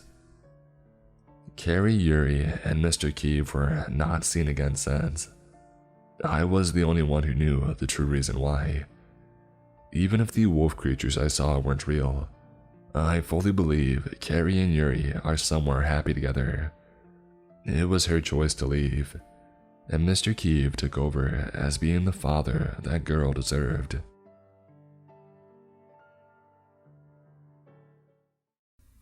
I took a job as a night shift cab driver. My passengers aren't human. Written by Alpha Cryptid. My name is Felix. I am 22 years old, and I earn a living off of small-time jobs. Made some bad decisions during my teenage years, and I dropped out of high school at the age of 18. I was young, wild, and reckless. I didn't care about anyone's opinion, and I was privileged enough to be born in a decent household. My father earned a lot of money, so I never got a job. But I came to my senses after my dad passed away in an accident. I was still 18. The burden to provide for the family now fell upon my shoulders. I had to put food on the table for myself, my mother, and my 7-year-old sister from then on. I did a lot of odd work just to get a sustainable income. I mowed lawns, babysat for my neighbors, walked other people's dogs, just to get my hands on a few dollars. At 20 years old, I was not only doing the work I did when I was 18, but I also got a nighttime job as a security guard in a mall. I was working really hard every day just to survive, and I was sleep deprived most of the time. So after working like this for 2 years, I became very irritable and short-tempered. I got fired from my job for misbehaving with the owner's son. Until that point of time, I didn't know that saving a girl from 2 drunk men catcalling her was misbehaving, but okay, whatever. I started looking for another nighttime job on Craigslist, and I came across an ad. It was a job offer by a cab company. It read, "Position open as a night shift cab driver at R Cabs. Work 6 hours a day, 12 a.m. to 6 a.m., 6 days a week. Earn $150 a day. For more information, call the number below." I was excited on seeing such a great offer. I calculated the monthly income, which came out to a total of around $3,600 a month. With this amount of money, I could stop mowing lawns and taking care of babies, all while providing for my family, and even buying them gifts every once in a while. Not to mention the fact that, because I wouldn't be working day shifts if I got this job, I could catch up on my sleep. I called up the number given on the ad. A smooth, high-pitched male voice answered the call. He introduced himself as Dave. I asked about the job, and after a quick interview over the phone, I was hired. The only thing that struck me as odd were some of the questions that he had asked. The majority of them were pretty normal though. Are you nocturnal or have difficulty staying up at night? What's your age? But he also asked some rather odd questions. Are you an imaginative man? Can you follow a strict list of rules to the T if asked to? Can you keep calm under hazardous conditions and drive safe, even when you're speeding? The questions raised some red flags, but I was too blinded by the high amount of pay that they were offering. He told me that I could start as soon as today. I looked at the clock hanging from the wall. It was 10:12 p.m. I told him that I would be there at 12 a.m. sharp. My mother was ecstatic when I gave her the news. She was more happy with the fact that I could spend more time with her and catch up on some sleep than she was with the pay. I thought of buying her something nice as soon as I completed my first month of work and I collected the first check. I reached the decided location at 11:58 p.m. It was only a kilometer away from my house, so I didn't bother bringing my car. As Dave said, the company will be providing the cabs. At 12 a.m. sharp, a Prius pulled up and it parked in front of me. A man wearing all black got out of the car, and he walked over to me. He greeted me with a warm smile and gave me the keys to the car that I was supposed to be driving. It was the Prius. He congratulated me on getting the job. He set up the RCAB app on my mobile phone, and just before leaving, handed me a piece of paper and $150, and then said, "Read the paper as soon as you can. It is a list of rules for you to follow." With this, he turned around, and he started walking into the night. After I saw him turn the corner, I got into the car, closed the doors, and smoothed out the folded piece of paper, and started reading. It read, "Hey Felix, this is Dave. Now, there is something you should understand. Only you can read the text on this paper. So there's no point going to the cops or suing us, because frankly, no one would believe you. Just keep that in mind. And also, the majority of the people that you'll pick up and drop off will not be human. Rule 1. If you get a pickup request from a number with only 6 digits, call them up and politely decline. Do not go within 100 meters of their location for the next 2 hours. Always apologize and make up a reason why you cannot come. The creature doesn't take rude remarks well. Rule number 2. Always seat the passengers in the back seat and check their mirror reflection. If they have a reflection, drop them off to their location and do not ask for money. They will pay as they wish. If they do not have a reflection, take the pistol in the glove compartment and use it on yourself. It will be a marginally painless death compared to what they will do to you. Rule number 3. Do not eat anything non-vegetarian in the cab. The smell of meat might capture some creature's unwanted attention, and believe me when I say, you do not want their attention. Rule number 4.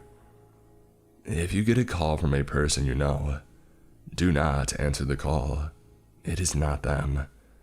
If you do respond to them, you will hear a deafening screech, which has been responsible for bursting eardrums in the past. Rule number 5. Do not try to abandon the car on the road, or you will die the most brutal way your brain can imagine. Yes, they can read minds. Rule number 6. You cannot give this job up without working here for at least 2 weeks. for reasons I cannot specify because of the company's policy. Rule number 7. If there are dark figures running along the car, speed up and try to ignore them. Do not stop or slow down. If you maintain a speed of 80 plus kilometers per hour, they will not be able to reach you. The other option is driving on a busy road. They will perform mock charges and give you illusions that they are gaining on you. But if you're driving fast, just keep driving fast for 3 to 4 more minutes and they will be gone. Rule number 8. If you smell rotten meat in the back seat, do not look behind you. Instead, take the pistol from the glove compartment, close your eyes, turn around and fire on all the 3 back seats. It'll be gone. It can't hurt you if you can't see it. Rule number 9. If your engine dies down, do not step out of the car. It is a bait to get you outside. Wait for 20 to 30 minutes, and the car should start right back up. Rule number 10. Do not dial anyone. They will not pick up. Calling for help also annoys the creatures after you. Your most beloved person might die of natural causes the next day if you try to reach out to people who will not be picking up because their phones won't even be ringing. Rule number 11. At 6 a.m., bring this car to your house, leave the key in, and walk back inside your home. The car will disappear in an hour or so, and it'll be right back there the next night at 12 a.m. I chuckled at the stupid list. Scary prank on the new guy, huh? I whispered under my breath, and I started driving. After about 5 to 10 minutes, my mom started calling. Just before I could pick up out of instinct, I froze with fear. I could smell the scent of rotting meat. I slowly opened the glove compartment, took out the pistol, closed my eyes, and then turned around and shot 6 rounds, 2 bullets at each seat. I heard a loud shriek. After about 5 seconds, I opened my eyes up to see that these seats were empty, but one of the windows was open, and there was some red left on the left seat. I cleaned it up with a towel that I kept in the glove compartment, and I started driving again. I soon got a request. It was a regular number. I started driving towards its location. The passenger was a girl. She got in the back seat and I started driving. I slowly tilted the rearview mirror, hoping and praying that she had a reflection. Luckily she did. We eventually reached her destination, which was on a farm on the outskirts of town. She tipped me $10 and got out of the car, and climbed up one of the farm's walls with ease. I sat there in the car, shocked.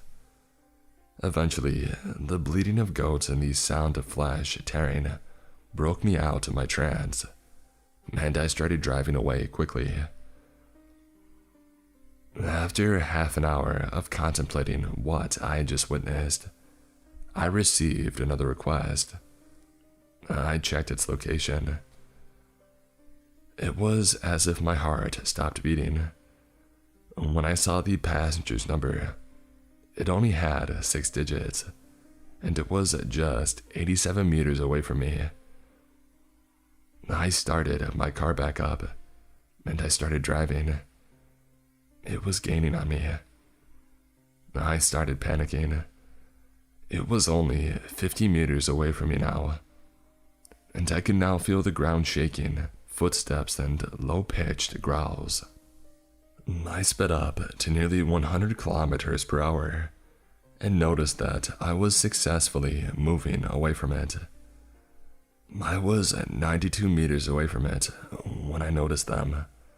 The dark figures. They were running alongside my car. I almost swerved off the road and into a wall 2 times, but I kept my cool and I tried my best to ignore them.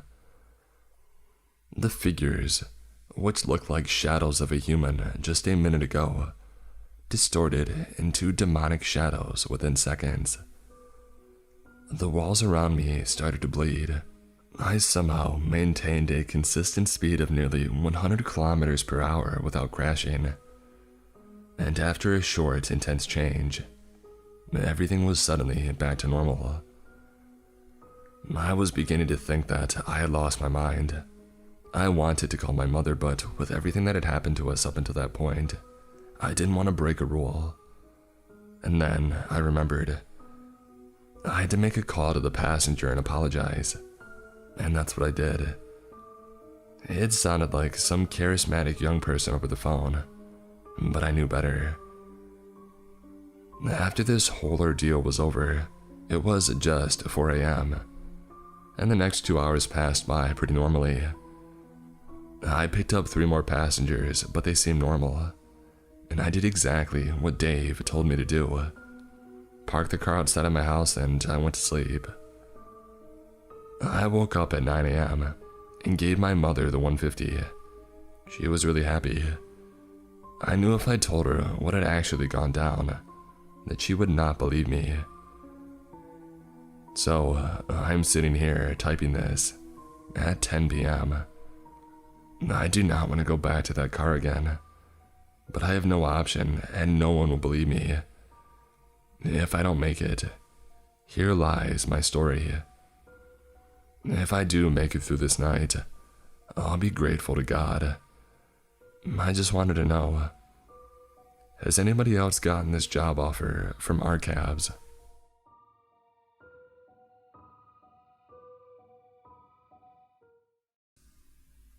The prison I'm in is a front for something far worse. Written by Christian Wallace.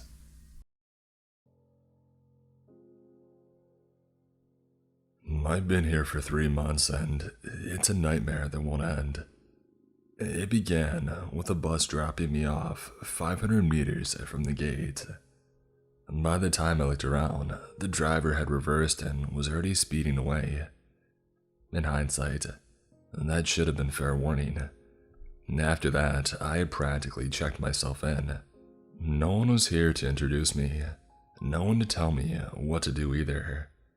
If I wanted to, I could have just walked straight out the front gates.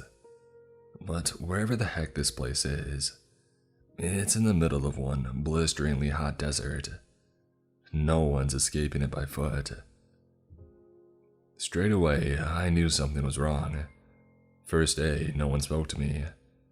I found all the inmates and guards out in the yard staring at the horizon. Not a single one would look at me.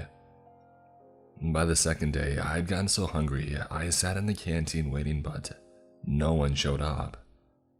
When night came with no sign of anyone, I had to go back in and eat whatever I could find. I took a knife too, while I had the chance. If only because the guards never locked the bars, which I thought would have made me feel better, but it didn't. I did manage to find an old library computer that had internet access, but its connection was so slow I couldn't do much. It was either that or keep watching everyone else strangely frightened by what I saw. They just spent all day staring at the desert, and when the sun set, they would come inside and sleep, and then go right back to it the next day. Walking around one night, I found that the guards didn't even go home at the end of the day. They just laid down on the floor of the staff room, packed together like tuna, with their eyes closed. I tried looking for the doctor's office, figuring there must be some medics or someone around who wasn't a guard. I found it on one of the first of many basement levels near a stairway by my cell block. Just a quick look at those stairs and the buzzing, flickering lights that spiraled downwards into complete darkness. It unsettled me. I carefully went down one floor to the doctor's and found a bloody handprint smeared across the door. I tried the handle anyway, but it was locked. Something about those stairs scared the crap out of me, so I didn't dare go down another flight. I just came back up, feeling shaken in a way that was hard to explain. After that, I tried to distract myself, hoping to put the crazy fear out of my mind. Some days I worked out or just messed about in the yard on my own. Other days I would raid the pantry and cook up a decent meal. At one point, I found an old projector and got it working.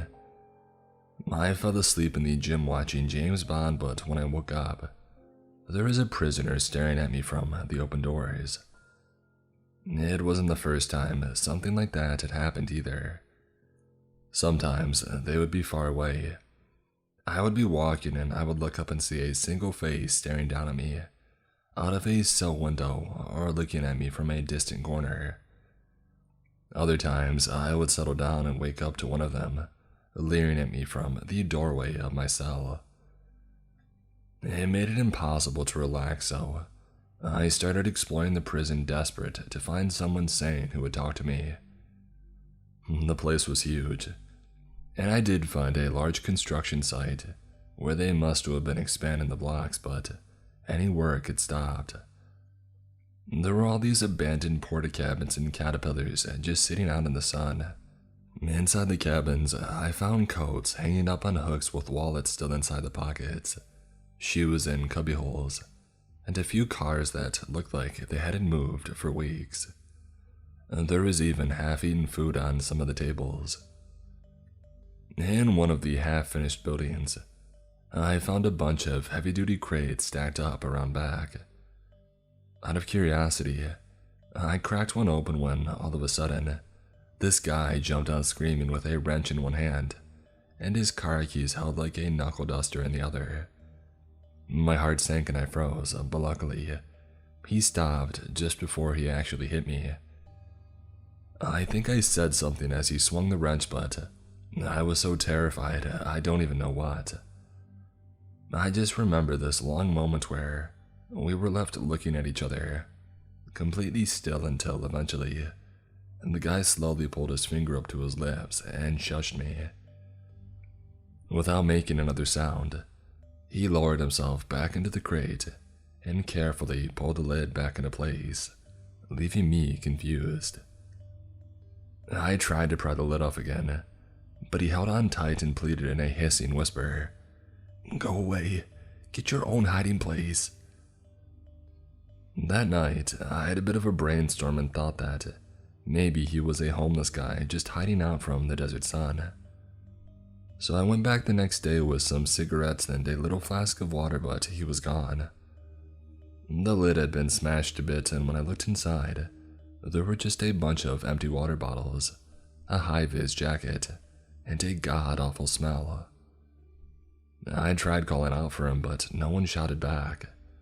At one point, I looked around solitary and found all the doors wide open, except for one where a bunch of chairs had been piled up against the door. I couldn't open it, but I did manage to spy a bunch of stuff written on the walls through the food slot. There was even a makeshift bed and a radio. I asked if anyone was in there, but all they heard was some shuffling in response.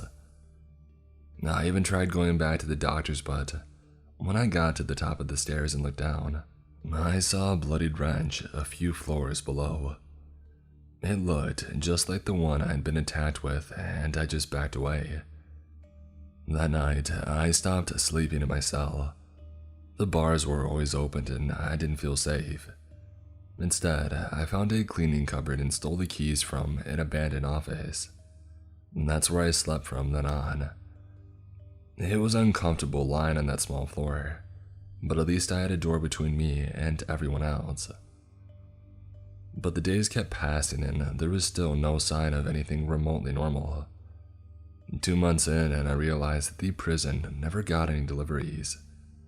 I had been raiding the canteen night after night, kind of assuming food was going to be brought in, but I started wondering about what I would do if it didn't. It already looked like I'd gone through half the meat stocking, while I had a few months of food left.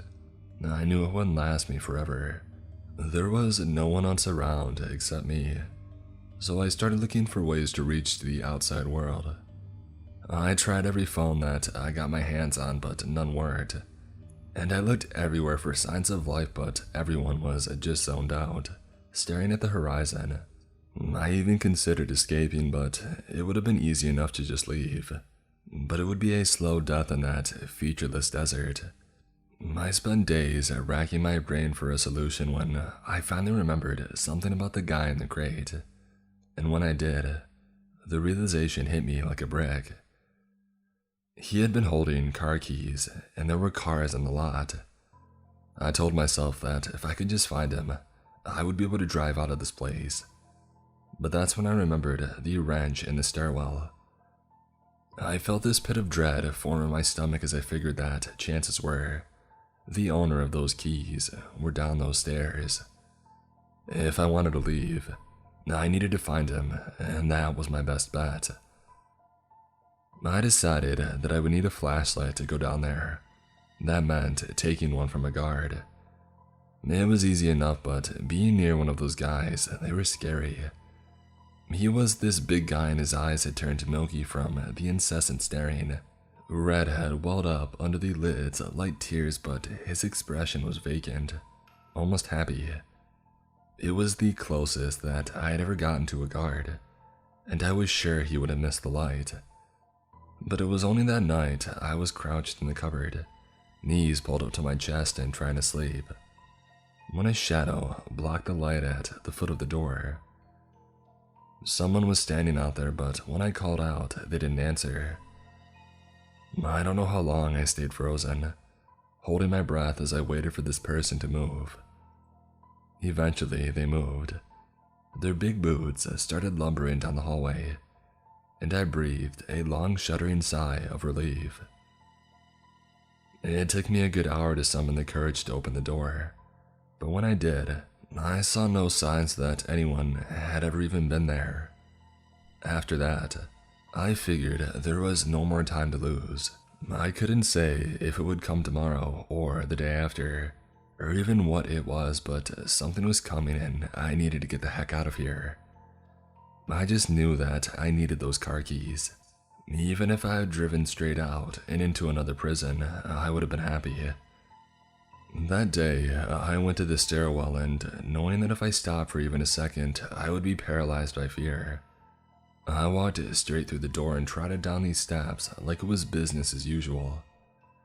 I skipped right past the doctor's office, acting like the handprint didn't even bother me, and down I went, until on the 4th floor, I reached the wrench.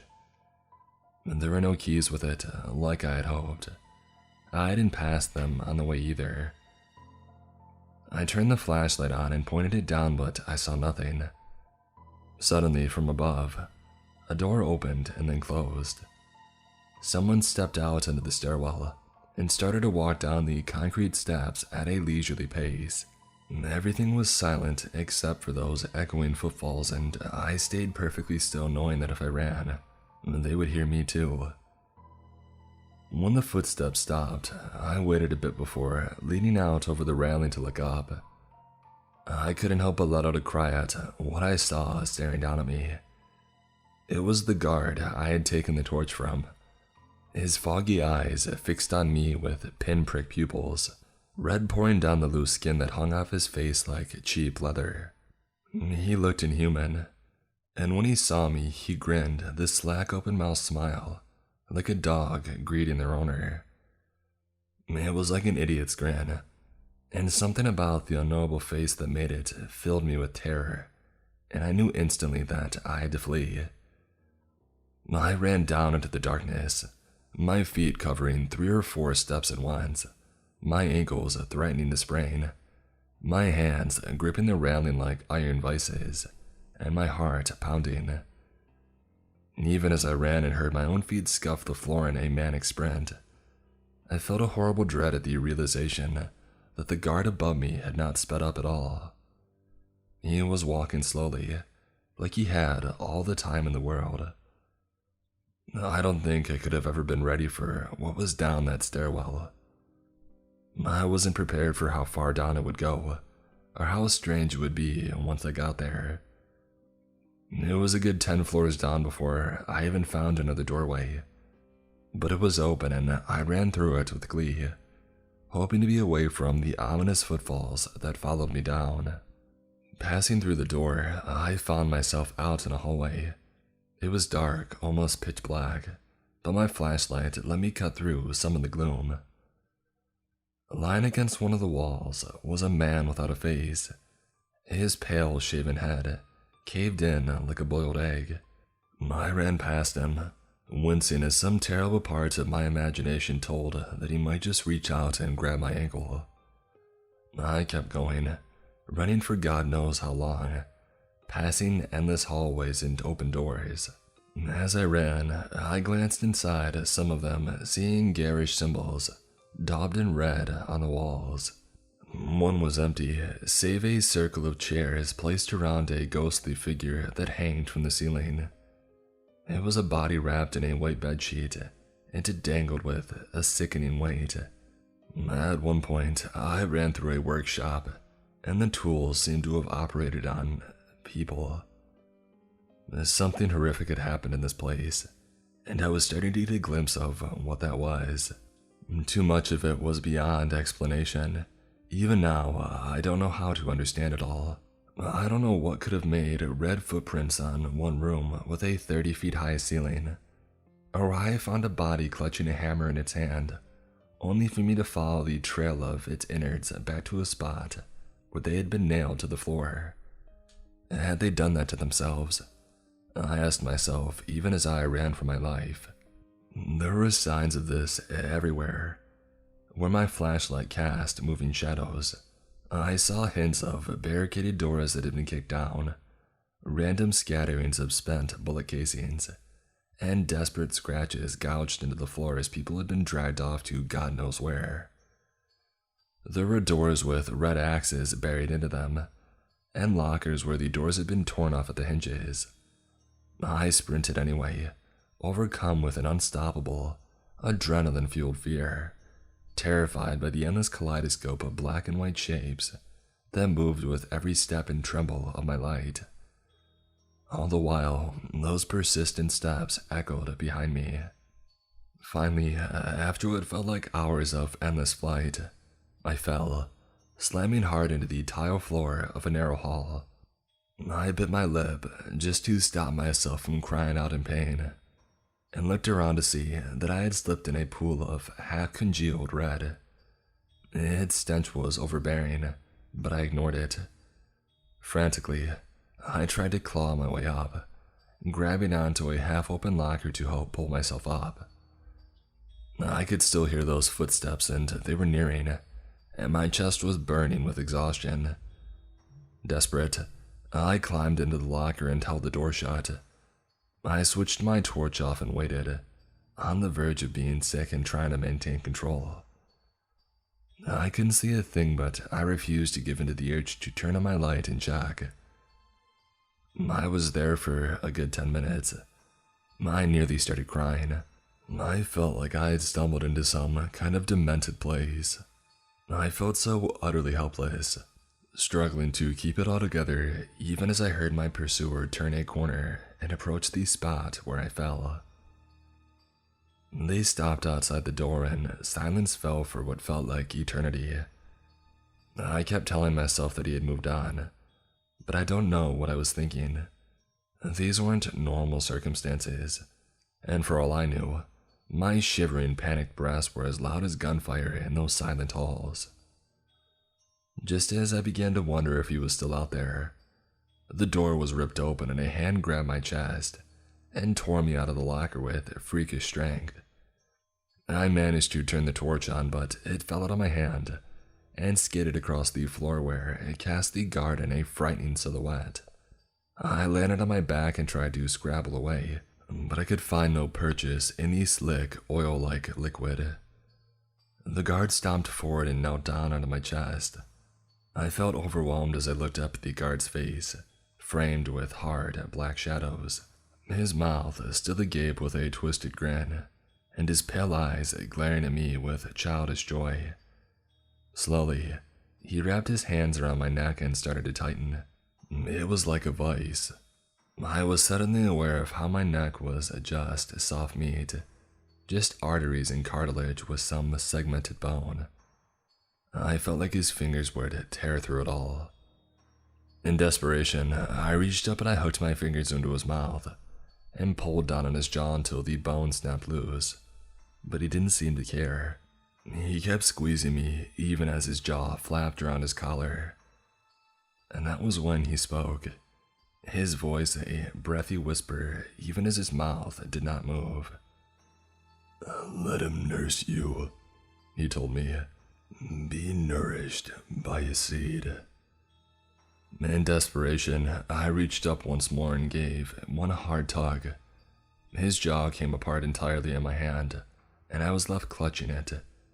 But now, I had something hard on my hand and I reacted instinctively, jamming the horseshoe-shaped bone into his head. He collapsed and I pushed him off before immediately throwing up. I swallowed more than I could bear to think about it, and I gladly purged myself onto the floor.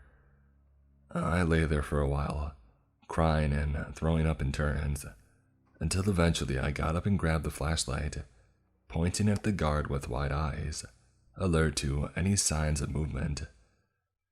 I nudged him a few times, but as soon as I was certain that he was done, I began the painful task of trying to find my way back. I spent hours wandering down there, but I never found that same stairwell. Walking more slowly, recovering from the trauma and constantly touching my neck, I found myself starting to notice signs that this place hadn't gone insane at all. If anything, it had been built from the ground up for utter madness. I passed what looked like classrooms with bizarre anatomical pictures sketched onto the blackboards. These pictures weren't your typical ones you would see in a science classroom. They were so messed up on belief that I can't even describe them. I found one room that had a strange chair with hard iron manacles to clamp someone in place, but where there should have been a flat surface to sit, there was only a large, serrated spike.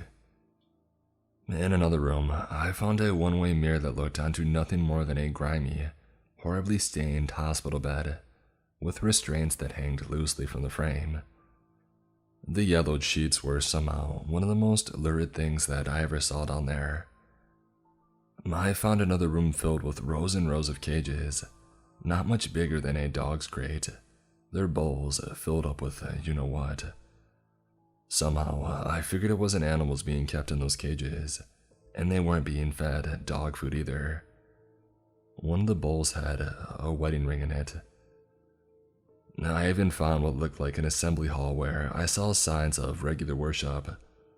I couldn't say what it was they worshipped, not at the time, but the book I found in the pulpit showed men stuck on spikes of a giant flower. But the one thing I could be certain of was that this place was built to be a twisted nightmare. I quickly came to suspect that the prison above was just a front for whatever was going on underground. God knows how many people perished down in those wretched rooms, so the place must have needed a good supply of people. A prison made a sensible choice for that kind of thing, offering a steady roster of expendable people that no one cared too much about. Eventually, I did come across another stairwell, but I was heartbroken to see that it only went downwards. I couldn't help but think it was impossible to dig this deep, but I was already pretty shaken up by the laughable idea of what was or wasn't impossible. I briefly considered turning back and trying to find the way that I had come, but I didn't want to go back through that nightmare. I was certain that I would never find the way back out. Even as I looked back at the door, I noticed the one printed on it that sent chills down my spine. Education. I shuddered before going down deeper into the darkness, wondering what was next. I remember very little after escaping the education part of the prison. I must have fallen asleep at some point because I awoke in a dark stairwell with the torch lying on my lap switched off. It made sense, I guess, that I had fallen asleep given that I had been in a state of high alert for well over 24 hours. When I stood up, every part of my body hurt, and I had a headache that could have killed cattle. It felt like the worst hangover of my life. I always thought that if I ever wound up in a survival situation that I would just give up. I never really thought that I had it in me to stand up, let alone keep walking. But the funny thing is, you don't have a choice. You just do it. You don't even think. You just get up and get on with it. It almost felt like I was above myself, floating in the air, watching myself descend. It's not that I wasn't scared. I just felt disconnected from my own body in a way that made it easy to keep going. I think if it wasn't for that, I probably would have just curled up in the dark stairway and cried. It was a long time going down those stairs. I found myself contemplating that sign. Education. It had felt strangely like a place of learning. A messed up psycho place for sure, but one where lessons were taught and learned. I don't know if that means the prisoners were the ones learning, or the ones doing what they were doing to the prisoners, but I suspect that there wasn't even a difference. I'm not sure I even wanted to understand something like that. But of course, it begged the question, what else was there? When I finally found the next open door, my answer was both expected and strangely unsettling. Administration, the sign read. It looked so normal. You could have mistaken it for a sign on a door in any normal prison, or there would have been a bunch of disgruntled office workers punching away at their keyboards. Inside, there was a small reception room with a circular desk, and several doors behind it. Sitting at the desk was a gaunt, half-rotten woman dressed in a flowery blouse and a pencil skirt. A shard of glass had left her with a lopsided grin, and she had foggy eyes with pinpoint pupils that reminded me of the guard who had chased and attacked me. Looking over at the desk, I saw that the monitor had been smashed, and the woman's fist clutching chunks of the screen's glass in a way that made me think that she had done this to herself. On the desk, I found a clipboard with red fingerprints all over it. It read, "Figure Riptide Norm. Figure Riptide Normal. Normal, normal, normal. Seed dripping down hateful folds of iridescent, shimmering cats. Hurt me, my ears. My ears. Normal. Figure Riptide Cat Shimmer. Figure Flash. Figure. It means her trying, but Norm Riptide. Keep trying, I tell them. Rip and strip and taste. Taste it, taste everything. Hurt everything. Split apart like ripe fruit. Fruitful imaginations. Fruitful, frugros. Frugal Riptide. Figure Riptide Norm. Figures, figure. Riptide. Rip. Tide. Normal. Norm. Inmate progress, 8 out of 10. Satisfactory. After putting it down, I stared at the receptionist, unsettled by the way her eyes were still open. I even gave her a poke with the flashlight, wondering if she was somehow alive. But when I nudged her, she slumped off in the chair and hit the floor with a cadaverous thump. I walked around her and chose at random one of the nearby doors. It opened into a small office, with about a dozen cubicles with low walls that a sitting person could look over.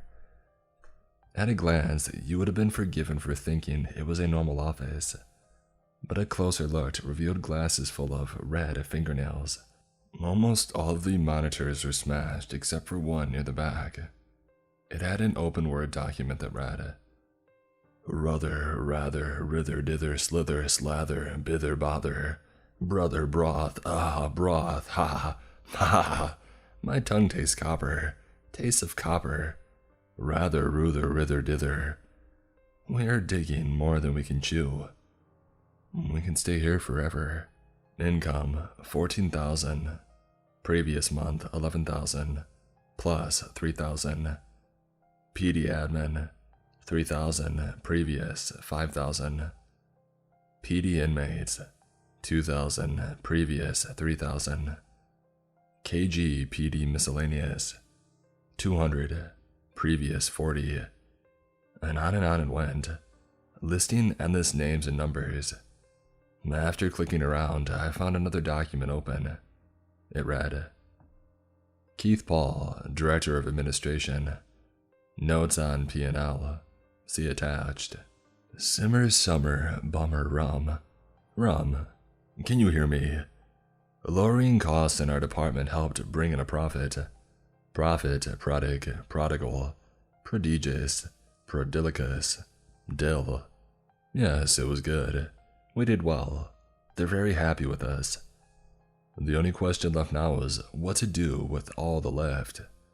Loft over, left, overs, rovers, rather, dither, dather, dad.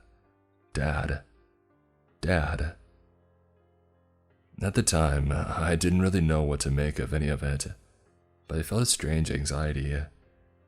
This office felt a lot less threatening than the education department, but it only seemed weirder because of how close to normality it was. I would have left quickly were it not for the small canteen tucked in the corner. There was only a sink and an off-brand coffee machine, but I ran over and gladly glugged water straight from the faucet. I hadn't even thought of my need to eat or drink, but as I sucked down that water, I realized just how desperately thirsty I had been, and it was a brief moment of calm and an otherwise mad journey.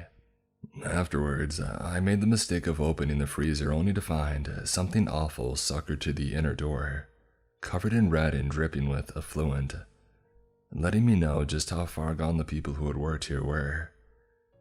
I immediately slammed it shut and trundled back out to the office, passing seats threaded with thumbtacks and keyboards, where the keys had been replaced with needles and, from the looks of it, used extensively afterwards. For a moment, I stood by the doorway looking at the reception desk, trying to work out what was different, only for me to suddenly realize that the receptionist had disappeared. Nervously, I let my eyes follow the snail-like trail that slithered around the desk until it approached the door to the office that I had just left. For a moment, I wondered if someone had come to take the body, seen me, and then left in a hurry, and my heart began to race. But anxiety was quickly replaced with confusion, as my eyes followed the slimy trail right up to a vertical wall and onto the ceiling, where it disappeared into a small opening. I narrowed my eyes, staring into that dark shadow of the display ceiling tile, when I became acutely aware that a pair of pale blue eyes were staring back. Suddenly, the whole ceiling came down with a terrible crash, bringing all kinds of wires, dust, and broken tiles with it. As the dust settled, I was already backing away when the receptionist's twisted face popped up from the pile of broken drywall and collapsed ventilation. White dust caked to her face. She was smiling and her head spun until her gaze found me. That shard of glass was still wedged deep into her face, but now her swollen tongue was flicking across the jagged edges. As quickly as she had seen me, the woman threw her hands up into the air and began to scream. I didn't wait a second longer. I picked a random door and fled, finding myself running through a seemingly infinite maze of cubicles and desks lit only by some struggling fluorescent lights. These softer shadows and blurred edges hurt my eyes and rendered everything in a harsh, clinical light, making acutely aware I had nowhere to hide. When I briefly turned to look over my shoulder, I saw the woman pulling herself along the floor behind me with her arms, somewhat like a seal, her legs and torso dragging along the carpet. Even as I ran for my life, I couldn't quite work out if she was alive or not, but I did notice that I was easily staying ahead of her. Eventually, I lost sight of her, and after running for nearly half an hour, I finally slowed my pace and took the time to notice that the office around me was vast, but also completely out of sorts. Most desks were missing computer towers or chairs, and a lot looked pristine and clearly unused. Sometimes the monitors were facing the wrong way. Sometimes the chairs were assembled incorrectly. Occasionally, I would pass one really messed up, but it was rare. The other office had looked worked in, albeit by maniacs, but this one looked fake or unused. Looking around, I saw that I could no longer see the woman. At the time, it had seemed smart to run around the cubicles, taking as many twists and turns as I could. But now it just meant that I couldn't even tell if she was 5 or 500 meters away. I decided not to stay too long and instead kept walking at a brisk pace. I had to actively ignore the temptation to cower or hide, reminding myself that it hadn't worked out so well last time. I think I was in that place for a good few hours, but it's hard to say. Occasionally, I would hear a strange sort of slapping sound followed by dragging, and I would hurry along, but just as often, it would be walking for what felt like an eternity without anything changing. This place was so large, you couldn't even see the walls, and for some time, I wondered if this was some sort of weird mindscape. But just as I questioned reality, I finally saw something totally unexpected. When I first saw them, I couldn't quite believe my eyes. It had been over 2 days or more, I couldn't say, and the sight nearly sent me into hysterics. But there, placed cleanly on a desk like nothing special, was a set of car keys. Those keys brought back all the memories of my time above ground and, importantly, the far-off hope that I might actually escape this place. I could have cried at the thought of being free, and when I grabbed the keys, I couldn't help but let out a cry of relief and joy. I was one critical step closer to escaping. But there weren't just keys either. I looked under the desk and found a matted yellow vest and a familiar smell. It looked like a small den, tucked away and out of sight. Looking around at the hundreds and hundreds of cubicles, I had to admit, it was a good hiding place. I wondered if it was made from the same old man from the construction site. There is even some old tins and moldy bread, possibly looted from the nearby office. And way at the back of the desk and just on my reach was what looked like a bundle of papers. I weighed up the wrist before getting out of my knees and reaching out for them, making sure there was no sign of the woman. But no sooner had my hands grabbed the paper did I feel a rancid, cold hand grip my exposed ankle. She was on me so fast that I didn't even have time to cry out, her body slithering clumsily onto mine in an almost seductive wiggle. In a panic, I went to grab her wrist, but that was a mistake. As soon as I had her arms in my hands, she lunged forward, her mouth colliding with my nose in a painful thud. I quickly switched holds and now wrapped one hand around her neck and the other against her chest. She kept trying to headbutt me, but with the extra distance between us, she wound up mashing her head back and forth in a frenzy that made me feel like she might break free any second. I was still halfway under the desk and not really able to roll or sit up, so in the end, I managed to actually pull her up a little bit further, and even as she kept thrashing like a maniac, I forced her head closer to the desk until she started to hit that instead. The sound was horrible, but even worse was the way the thuds conducted through her bones and into my hand. Each impact was so close to me that I felt it in my teeth, and all I could do was wait as she did the rest herself. Only when there was nothing recognizable of her face did I finally manage to throw her off and leave her twitching on the floor. Shakily, I stood up and stumbled away, nearly falling over, and then watched as she pathetically tried to follow me. Taking a deep breath, I walked around her and taking the monitor on the desk, I dropped the heavy object on her. It was one of those old CRT monitors, thankfully.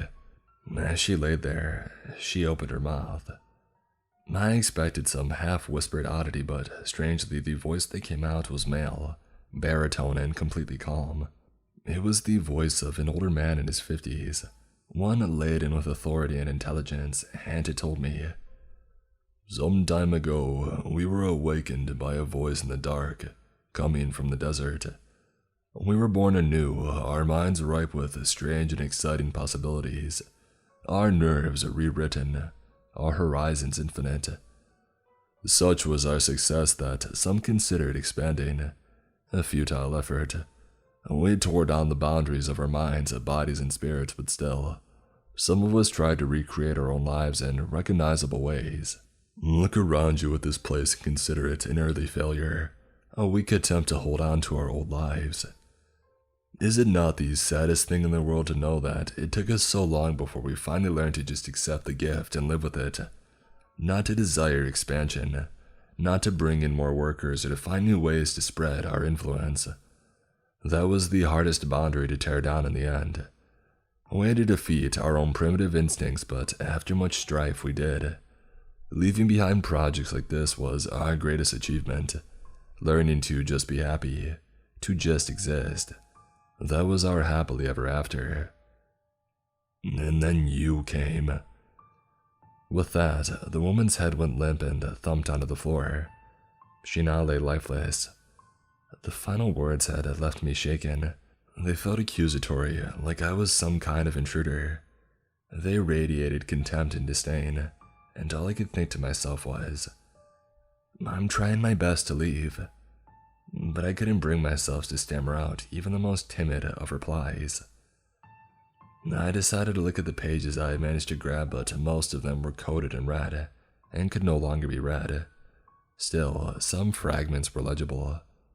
The first read, had me working in something out of hack, mining of all things. The next, managed to escape, hide out here, found a place with paper, some food, need to get back up to the prison, away from those brutes down below. And finally, churning madness, churning bubbly madness from deep within the earth. I remember everything. No more boundaries and no more walls, and we're all one. Pain, pleasure, joy, love, hate.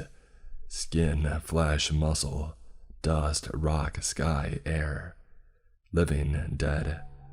It's all the same. Let her nourish you. Be free of boundaries. Boundaries. Bound, bond, pond, frog, jump, jitter, jitter, j. And with that, it just turned into a string of gibberish. I let the paper fall to the floor and steadied myself once more, but not before grabbing the keys I had dropped and reminding myself that I was closer than ever before to freedom. I just needed to leave. Looking ahead, I saw a fluorescent light judder and come to life above a pair of double doors that looked unlike anything else I had seen in the office. I could have sworn there was nothing there before. Laughing at the sense that I was being goaded, I started to walk over only to find another strange stairwell. This time, there was another sign with an arrow leading downwards. Rehabilitation, it read, and I had no choice but to follow.